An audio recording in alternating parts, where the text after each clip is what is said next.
আপনারা শুনছেন 7 strategies for wealth and happiness বইয়ের অধ্যায় 7 অর্থনৈতিক স্বাধীনতা অর্জনের উপায়। অর্থ একটি আবেগীয় বিষয়। বেশিরভাগ মানুষই এই সম্পর্কে দ্বিমুখী ধারণা রাখে। একদিকে আমরা সচ্ছলতা চাই, আবার অন্যদিকে মনে করি নৈতিক অধঃপতন হবে টাকা আসলে। টেলিভিশন আর সিনেমাগুলিতে ধনী মানুষদের সবসময় মন্দ হিসেবে দেখানো হয়। শেষ কবে টিভিতে ধনী কাউকে ভালো মানুষ হিসেবে উপস্থাপন করতে দেখেছেন? মনে আছে কি? কেউ কেউ আবার ধর্মগ্রন্থের কথা বলে। ধর্মগ্রন্থে আছে অর্থের লিপ্সাই সব পাপের মূল। অনেকেই এই কথাটিকে বিকৃত করে বলে অর্থই সব অনর্থের মূল। অর্থ চাওয়া আর অর্থের লিপ্সা কি এক জিনিস হলো? ধর্মগ্রন্থ বলে অর্থের জন্য কাজ করুন, কিন্তু মূল্যবোধ হারানো চলবে না। যদি মূল্যবোধের ক্ষয় হয় তবে আপনি বিজয়ী হতে পারবেন না। চলুন একটি প্রশ্ন দেখি। আপনার যদি উন্নত করার সক্ষমতা থাকে তো কি করবেন? অবশ্যই উন্নতি করার চেষ্টা করবেন, তাই নয় কি? যারা ক্রমাগত উন্নতির চেষ্টা করে যায়, একে অভ্যাসে পরিণত করে, একমাত্র তারাই জয়ী হয়। মানুষ মূলত উদ্যমী প্রাণী। বিভিন্ন ঋতুতে চ্যালেঞ্জ মোকাবেলা করতে হয় আমাদের। মাটি, সূর্য, বৃষ্টি ও বীজের সমন্বয়ে আমাদের উৎপাদন কাজে মন দিতে হয়। যেন প্রকৃতি বলতে থাকে, আমাদের দ্বারা অসাধারণ কিছু তৈরি করতে পারো তুমি। আমরা কাঁচামাল, আমাদের দ্বারা চমৎকার কিছু তৈরি করতে পারো তুমি। প্রকৃতির ডাকে সাড়া দিতে হয়। আমরা উদাসীন হয়ে বসে থাকতে পারি না। মেধাকে সর্বোচ্চ কাজে লাগিয়ে সর্বোচ্চ ফসল ঘরে তুলতে চাই। এটাই জীবনের সার কথা। বুদ্ধিমান ব্যক্তিদের কাছে সংখ্যা তেমন গুরুত্বপূর্ণ নয়।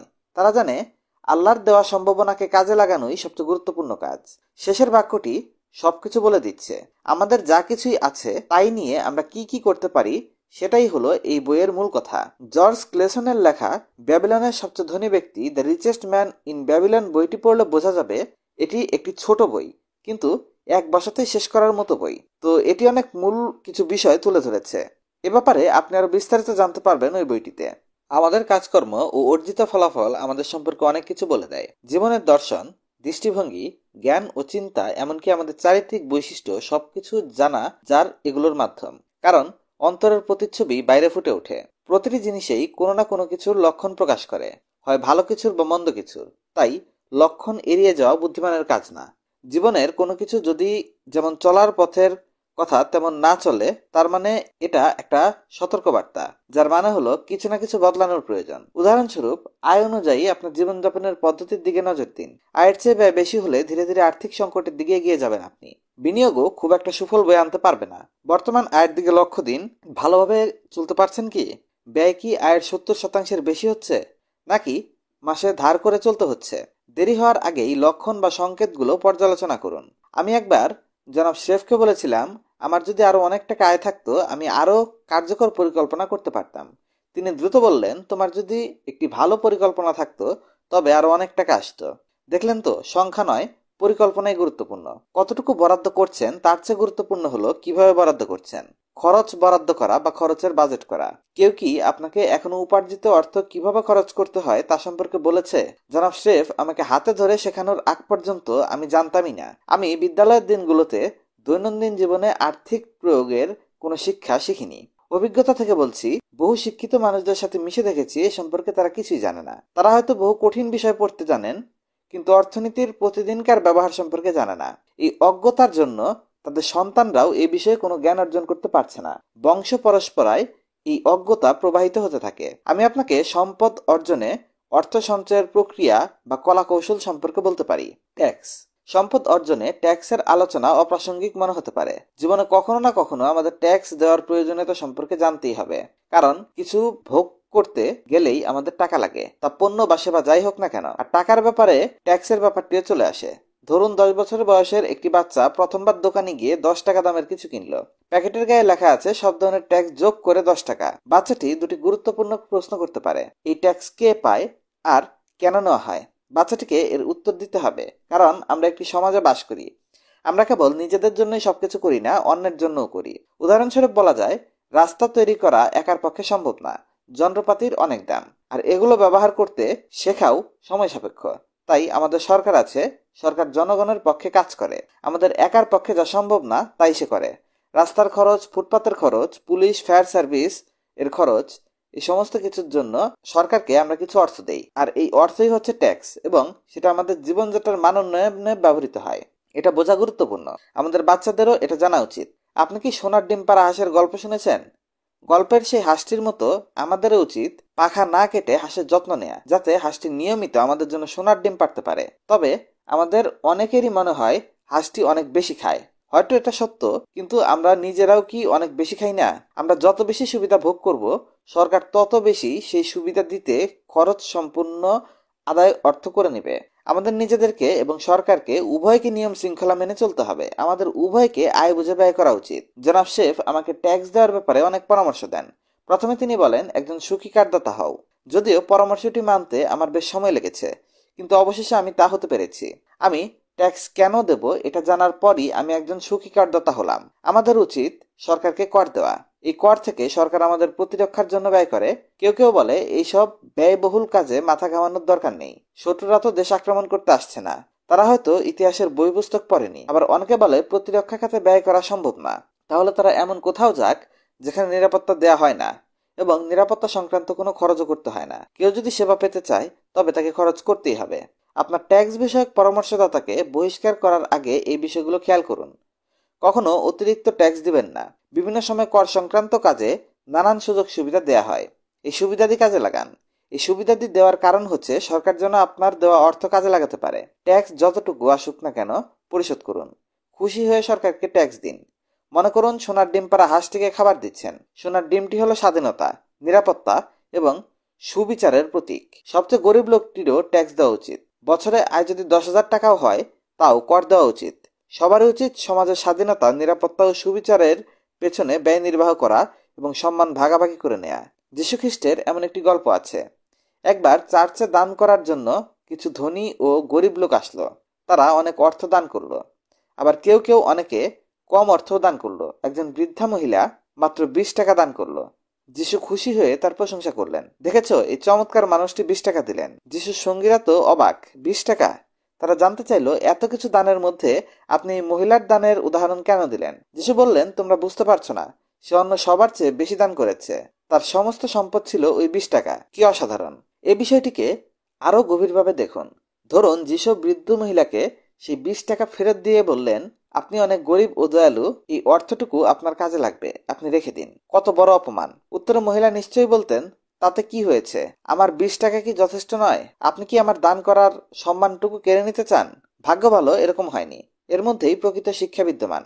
70-30 রুল বা 70-30 সূত্র। উপযুক্ত পরিমাণ ট্যাক্স দেওয়ার পর বাকি টাকা দিয়ে কি করে চলতে হয় তা শিখে নেওয়া উচিত। 70 ভাগ যাবে প্রয়োজনীয় জিনিসপত্র পূরণে ও বিলাসিতায়। বাকি 30 ভাগের কি হবে? নিম্নলিখিত ভাবে বাকি 30 ভাগ ব্যয় করা যেতে পারে: সমাজসেবা, সম্পদ উপার্জনে বিনিয়োগ, প্রয়োজনীয় জিনিসপত্র ও বিলাসিতা, সঞ্চয় এবং সমাজসেবা। প্রথমে আসে সমাজসেবা। 30 ভাগের 1/3 আপনি সমাজসেবায় ব্যয় করতে পারেন। অসহায় কিংবা দুস্থদের কল্যাণে ব্যয় করলে ভালো হয়। ট্যাক্স দেওয়ার পর 1/10 অর্থ এভাবে ব্যয় করলে আপনি যে মানসিক শান্তি পাবেন শুধু তা নয়, এতে আপনি সামাজিক বৃহৎ স্বার্থে নিজেকে যুক্ত করতে পারবেন। আপনি চাইলে আরো বেশি ব্যয় করতে পারেন, এটা আপনার পছন্দ।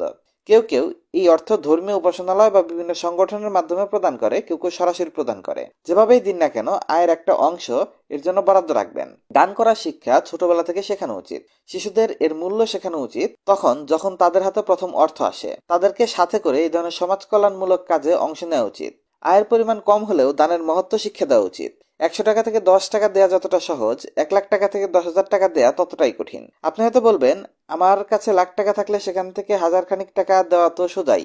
আমি ততটা নিশ্চিত নই। 10,000 টাকা অনেক টাকা। অল্প টাকা থেকেই আরম্ভ করা উচিত, যাতে বেশি টাকা দিতে সংকোচ বোধ না হয়। দ্বিতীয়ত আসে সম্পদ উপার্জনে বিনিয়োগ। ট্যাক্স পরবর্তী দ্বিতীয় দশমাংশ আপনি সম্পদ উপার্জনে কাজে লাগাবেন। এই অর্থ দিয়ে আপনি সম্পদ কিনবেন, পণ্য উৎপাদন করবেন বা বিক্রয় করবেন। কোনো না কোনোভাবে আপনার ব্যবসার সাথে সম্পৃক্ত থাকতে হবে, অল্প সময়ের জন্য হলেও। সম্পদ হচ্ছে তা যা আপনার পকেটে টাকা আনে। তাই এমন কিছুতে বিনিয়োগ করুন যা আপনার পকেটে টাকা এনে দেবে। আর যা আপনার পকেট থেকে টাকা নেয় তা হচ্ছে দায়। আমি বিশ্বাস করি প্রত্যেকেরই পুঁজির সাথে সম্পৃক্ত থাকা উচিত। মূলধন বা পুঁজি মানুষের সাথে থাকে এবং ব্যক্তি মানুষের আত্মবিশ্বাস সৃষ্টি করে বলেই আমি বিশ্বাস করি। অপরদিকে সমাজতন্ত্র রাষ্ট্র হতে পারে সব ক্ষমতা দিতে চায়। সমাজতন্ত্র শেখায় রাষ্ট্রের হাতে সব ধরনের পুঁজি থাকবে। এখানে কিছুটা বৈপরীত্য আছে। ব্যক্তির বিচক্ষণ সিদ্ধান্ত গ্রহণের ক্ষমতার উপর সমাজতন্ত্রের বিশ্বাস খুব কম। অন্যদিকে যারা ক্ষমতায় আছে তারা সবসময় সবকিছু সরকারের হাতে কেন্দ্রীভূত করে রাখতে চায়। মুক্তবাজার অর্থনীতিতে এই যুগে আমাদের মতো সব দেশেই মেধাবীরা জনগণের সাথে থাকে বলে আমরা বিশ্বাস করি। রাষ্ট্র নয়, ব্যক্তি অভিনব কিছু উদ্ভাবন করতে সক্ষম এবং আজ পর্যন্ত তাই হয়েছে। সবার জন্য সচ্ছলতা আনতে মুনাফা একটি শক্তিশালী উপাদান হিসেবে কাজ করে। ঠিক এই উদ্দেশ্যেই সবার জন্য সচ্ছলতা আনতে আপনি কি আপনার দ্বিতীয় দশমাংশের অর্থ বিনিয়োগ করবেন? অনেক রকম উপায় আছে। কল্পনাকে কাজে লাগান, আপনার শখের দিকে দৃষ্টি দিন।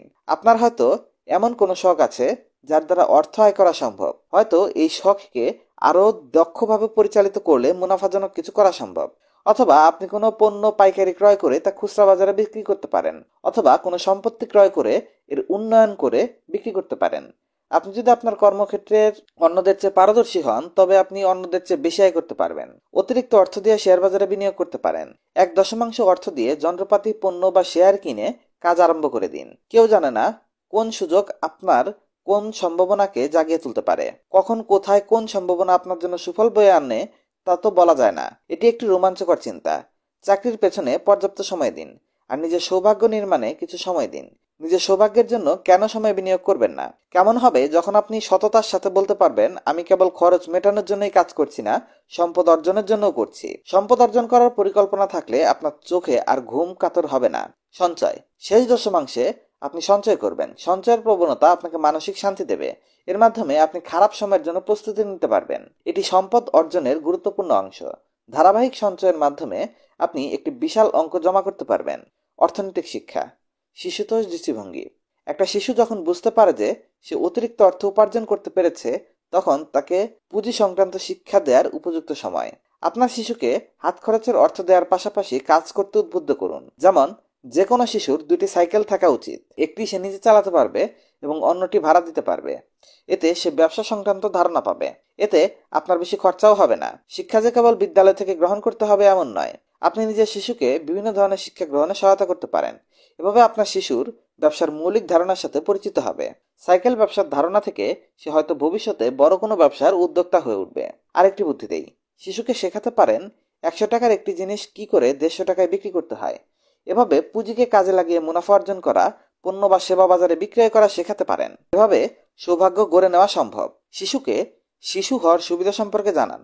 তাকে বলুন, শিশু বলে তার কাছ থেকে মানুষ বেশি বেশি পণ্য কিনবে। জনি তার প্রতিবেশীর বাড়িতে গিয়ে বলল, মিসেস জোন্স, আমার কাছে একটি সাবান আছে। আমার মা সহ আরো অনেকে এটি থালা বাসন পরিষ্কার করতে ব্যবহার করে। আপনারও কি ব্যবহার করা উচিত এটি? আপনি ট্রাই করে দেখতে পারেন। এর দাম মাত্র 20 টাকা। আমি আপনার প্রতিবেশী, আমি আপনার ভালো চাই, তাই আমি আপনার জন্য একটি সাবান নিয়ে এলাম। কত সহজ কাজ, তাই না? ব্যবসার মৌলিক দিকগুলো জানতে এবং পুঁজিবাদ সম্পর্কে প্রাথমিক ধারণা দিতে এটি একটি চমকপ্রদ উদাহরণ। মিসেস জোনেস বলেন, জনি, আমি তোমার উদ্যোগকে স্বাগত জানাই, কিন্তু সত্যি বলতে আমার কাছে অনেক সাবান আছে, এখন আর লাগবে না। জনি বলল, আমাকে পরীক্ষা করতে দিন, বলেই সামনে এগোলো, কারণ বাচ্চারা সুযোগের অপেক্ষা করে না। মিসেস জোনেস বুঝলেন আপত্তিতে কাজ হবে না। তিনি বললেন, ঠিক আছে, আমি নিব। জনি উত্তেজিত হয়ে বাসায় এসে বলল, এখন আমি এই 30 টাকা খরচ করতে পারি। আপনি তাকে মনে করিয়ে দিলেন, তুমি যদি পুরোটা খরচ করো তাহলে তুমি আর ব্যবসা করতে পারবে না। একটু মনক্ষুণ্ণ হয়ে জনি বলল, বুঝতে পেরেছি। আপনি তাকে বোঝাতে থাকলেন, প্রথমে আরো সাবান কেনার জন্য তোমার 20 টাকা সরিয়ে রাখতে হবে। মূলধন কখনো খরচ করা যাবে না, তা সব সময় সংরক্ষণ করে রাখবে। ভাবুন তো, কৃষক যদি সব বীজ খেয়ে নেয় ফসল হবে কিভাবে? বোকা কৃষক, তাই না? মূলধনরূপী বীজকে রক্ষা করতে হবে। এর মাধ্যমে আরো ফসল ফলানো সম্ভব। জনি আপনার ব্যাখ্যা নিয়ে তর্ক না করে বলল, ঠিক আছে, 20 টাকা দিয়ে আরো 10 টাকা মুনাফা করার জন্য এগুলো রেখে দেই। কিন্তু মুনাফা তো খরচ করা যাবে, তাই না? এবার জনিকে ধনী ও গরিবের পার্থক্য বোঝানোর সময় হলো।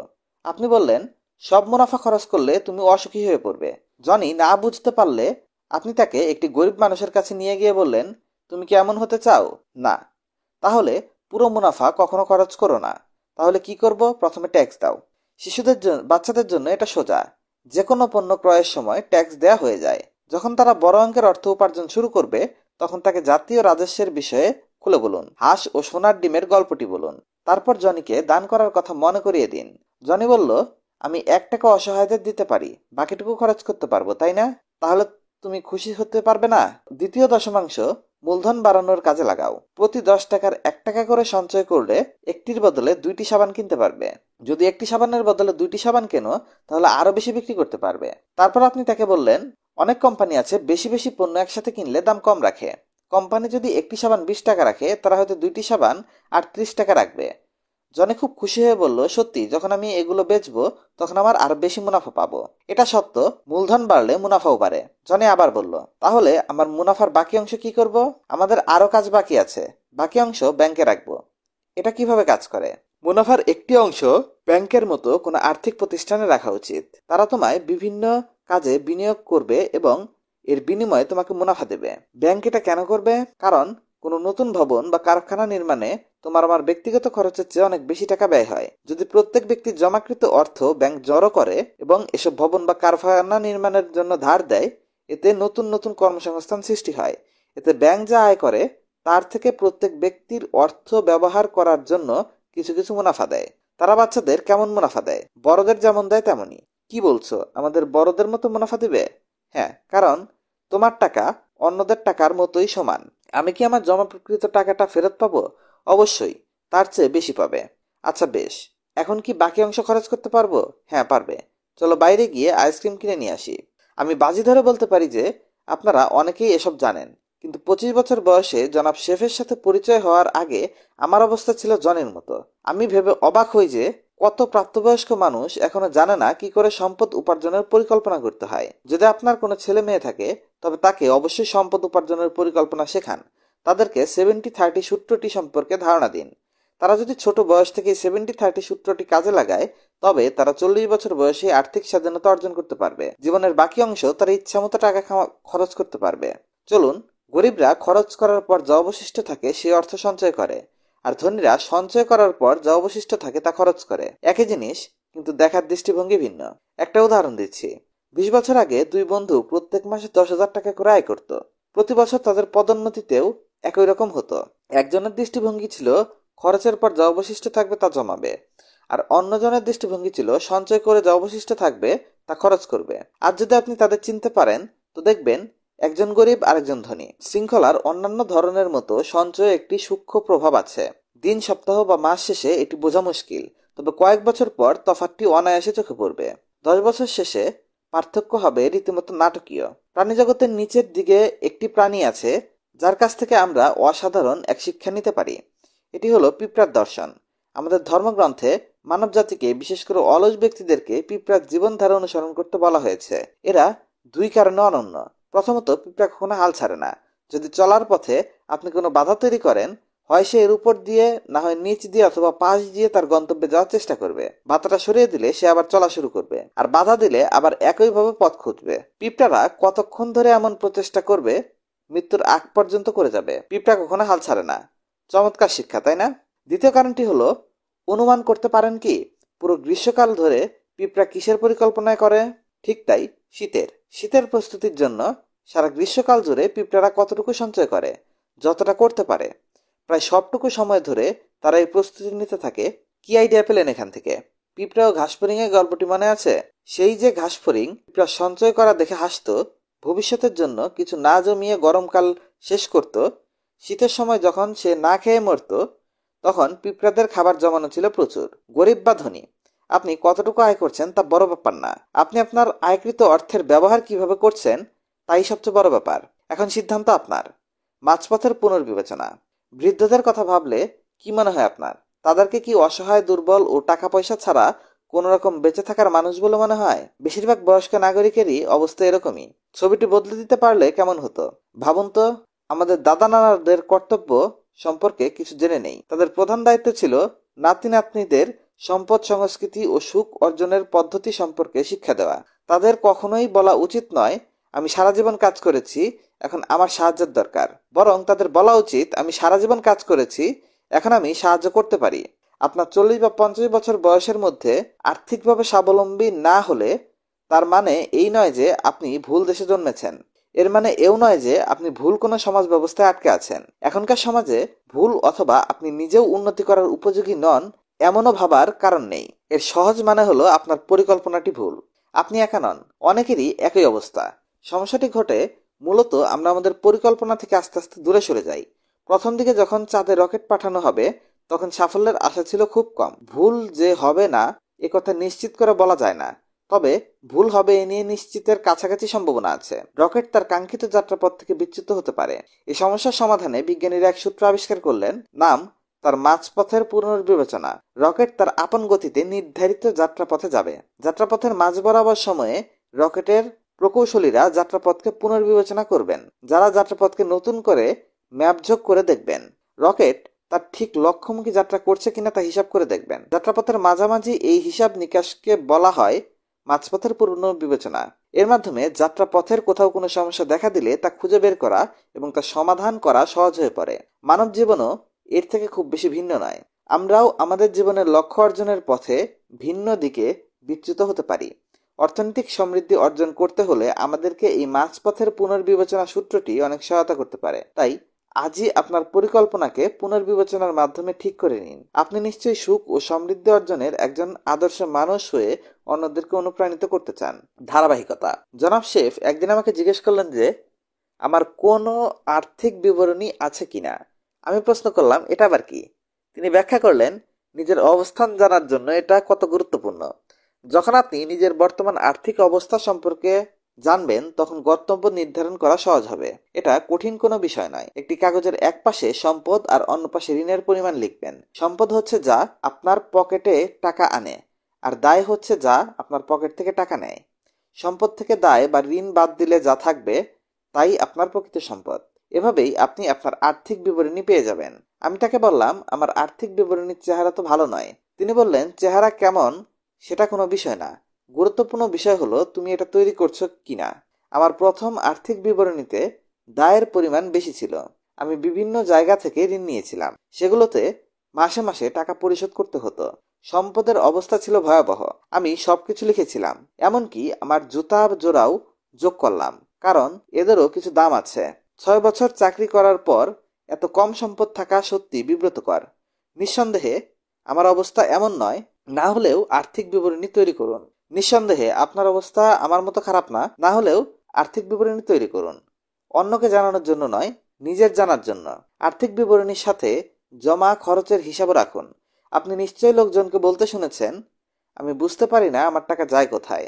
এমন হওয়া থেকে বিরত থাকুন। এখন থেকে অর্থ কোথায় যায় আর কোথা থেকে আসে তার হিসাব রাখা আরম্ভ করুন। আমি দেখেছি কেবল বেশি পরিমাণ অর্থ উপার্জন করাই যথেষ্ট নয়। এমন মানুষও আমি দেখেছি যিনি মাসে 50,000 আয় করার পরও কিছুই রাখতে পারে না। আপনি প্রশ্ন করতে পারেন কিভাবে সম্ভব? খুব সোজা, 60,000 খরচ করে ফেলে। বিশেষ করুন $50,000 আয় করতে পারলে 60,000 খরচ করা কোনো ব্যাপার না। কেউ আবার বলেছিলেন, আয়ের চেয়ে ব্যয় বেশি হলে আপনার উন্নতি আপনার ধ্বংসের কারণ হবে। সুতরাং আপনি যেমন আছেন এবং আপনার যা কিছুই আছে তাতেই উত্তম হওয়ার চেষ্টা করুন। এর মাঝে মহত্বের বীজ নিহিত। স্বাস্থ্য, সম্পদ, বড় বড় অর্জন, প্রভাব প্রতিপত্তি ও জীবনযাপনের সর্বোত্তম উপায় আপনার নিজের মধ্যেই নিহিত। আপনাকে কেবল খুঁড়ে বের করতে হবে, যত্ন করে বিকশিত করতে হবে। জীবন সম্পর্কে আগ্রহী হয়ে উঠুন। ছোট ছোট কাজে আনন্দ খুঁজে নিন। এটা আপনাকে বাস্তব বুদ্ধি সম্পন্ন হতে সাহায্য করবে। এটা আপনাকে এমন ব্যক্তিতে পরিণত করবে যে কিনা সুখ ও সমৃদ্ধি অর্জনের মূল সূত্রাবলী সম্পর্কে অবগত। আমাদের ধর্মগ্রন্থে আছে, যদি আপনি অল্প কিছু জিনিসের উপর আস্থা রাখেন, একদিন আপনি অনেক কিছুর উপর কর্তৃত্ব করতে পারবেন। যে ব্যক্তি তার বেতনের সব টাকা অযথা নষ্ট করে ফেলে, জীবন তাকে সৌভাগ্যের পথ দেখায় না। কিন্তু যারা নিজেদের আর্থিক কর্মকাণ্ডের হিসাব রাখে, মানে ধারাবাহিক আর্থিক বিবরণী রাখে, তারা সৌভাগ্যের পথে দৃঢ় পদে এগিয়ে যায়। সম্পদ ও সুখের প্রকৃতি। একসময় বলতাম, আমি ট্যাক্স দিতে ঘৃণাবোধ করি। জনাব শেফ বলেছিলেন, হ্যাঁ, তুমি যেভাবে থাকতে চাও সেভাবেই থাকতে পারো। এও এক ধরনের দৃষ্টিভঙ্গি।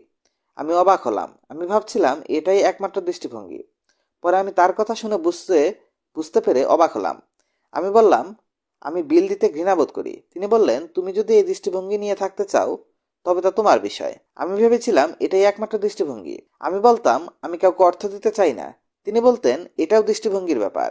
আমি জিজ্ঞেস করলাম, এসব নিয়ে ভিন্নভাবে অনুভব করার কোনো উপায় আছে কি? তিনি উত্তর দিয়েছিলেন, কি হতো যদি বলতে আমি ট্যাক্স দিতে ভালোবাসি, কারণ সোনার হাঁসটিকে প্রতিপালনের এটি একটি উপায়। কি হতো যদি বলতে আমি বিল পরিশোধ করতে, ঋণ কমাতে ও আমার সম্পদ বৃদ্ধি করতে ভালোবাসি।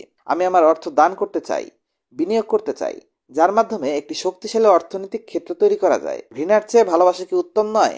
জীবনের প্রতি কি চমৎকার দৃষ্টিভঙ্গি! এটা আমাকে সত্যিকার ভাবে ভালোবাসতে শিখিয়েছে। ঘৃণা থেকে ভালোবাসায় উত্তরণের পর আমার জীবনে অনেক পরিবর্তন এসেছে। তিনি আমাকে গাড়ির মাসিক ঋণ প্রদান করতেও আগ্রহের সাথে পরিশোধ করতে শিখিয়েছেন।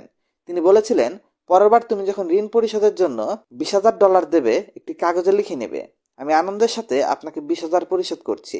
বড় একটি হাসি দিয়ে বললেন, তুমি ভাবতেও পারবে না লেখাটা পড়ে তাদের কেমন লাগবে। তারা প্রশংসাসূচক এমন চিঠি খুব কম পাবে। তার চেয়েও বড় কথা, তুমি নিজের ভেতর আত্মনিয়ন্ত্রণ অনুভব করবে। তোমার ভিতর এক ধরনের হতাশার বদলে আনন্দের অনুভূতি হবে। অর্থনৈতিক স্বাধীনতা কি জিনিস বুঝতে পারছেন তো? আপনি তা অর্জন করতে পারবেন। আজই শুরু করছেন না কেন? আপনার জীবনে 70-30 সূত্রটি ব্যবহার করুন। যুবক বা বৃদ্ধ যাই হন, আজই শুরু করুন। শুরু করার জন্য যে কোনো সময় উপযুক্ত। অধ্যায় 8, কিভাবে একজন দক্ষ সময় ব্যবস্থাপক হওয়া যায়। আপনারা শুনছেন জিম রন এর বই 7 strategies for wealth and happiness. দক্ষিণ আফ্রিকায় বক্তৃতা দিতে যাওয়ার সময় অ্যার্নল্ড বেনেটের লেখা এক সংক্ষিপ্ত নিবন্ধে আমার চোখ আটকে গেল। লেখাটি আমার অনেক পছন্দ হলো। এতে লেখা ছিল, সবকিছুর কাঁচামাল হলো সময়। এর মাধ্যমে সব সম্ভব। একে ছাড়া কিছুই সম্ভব না। প্রতিদিনকার সময় একটি আশ্চর্যের বিষয়। এতে যে কেউ অবাক হবেন। অবশ্য কেউ যদি ব্যাপারটি সেভাবে পরীক্ষা করে তাহলে। আপনি সকালে ঘুম থেকে উঠলেন। আপনার কাছে রয়েছে 24 ঘন্টা, যা শুধু আপনার। এগুলো আপনার সবচেয়ে দামি সম্পদ। এগুলো কেউ কেড়ে নিতে পারবে না, চুরিও করতে পারবে না। সবার যতটুকু আছে আপনারও ততটুকু আছে। এই 24 ঘন্টা এখনো কাজে লাগানো হয়নি। একে কাজে লাগানোর দায় দায়িত্ব সম্পূর্ণরূপে আপনার উপর। জীবন, সম্পদ ও মেধার কোনো অভিজাত্য নেই। মেধাবীকে কখনো অতিরিক্ত 1 ঘন্টা সময় দেওয়া হয় না। এখানে কোনো শাস্তিও নেই। আপনি এই মূল্যবান সময় নষ্ট করলেও 24 ঘন্টার 1 ঘন্টাও কমে যাবে না। ভবিষ্যতে কি হবে আপনি জানেন না। ঋণগ্রস্ত হওয়া অসম্ভব। আপনি কেবল চলন্ত মুহূর্তকেই নষ্ট করতে পারেন, ভবিষ্যতের সময়কে নয়। ভবিষ্যৎ আপনার জন্য সংরক্ষিত। আমার কাছে একে অলৌকিক মনে হয়, তাই না? আপনার প্রতিদিন বাঁচার জন্য 24 ঘন্টা সময় আছে।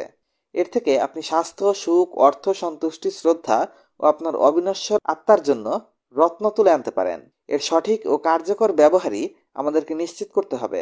এর প্রয়োগ করতে গিয়ে আপনি রোমাঞ্চিত হবেন। আপনার সুখ, যার জন্য আপনি কঠোর পরিশ্রম করেন, তা নির্ভর করে সময়ের সুষ্ঠু ব্যবহারের উপর।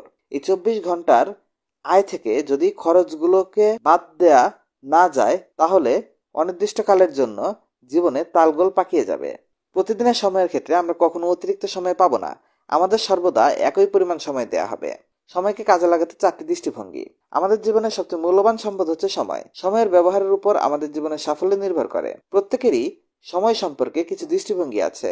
তিনি এই সম্পর্কে সচেতন হন কিংবা না হোক, এই দৃষ্টিভঙ্গি সময় ব্যবস্থাপনাকে প্রভাবিত করে। অথবা আপনি সময় নিয়ে যেভাবে চিন্তা করেন, সেই দৃষ্টিভঙ্গি নির্ধারণ করে আপনি আপনার জীবনের সময়কে কিভাবে কাজে লাগাচ্ছেন।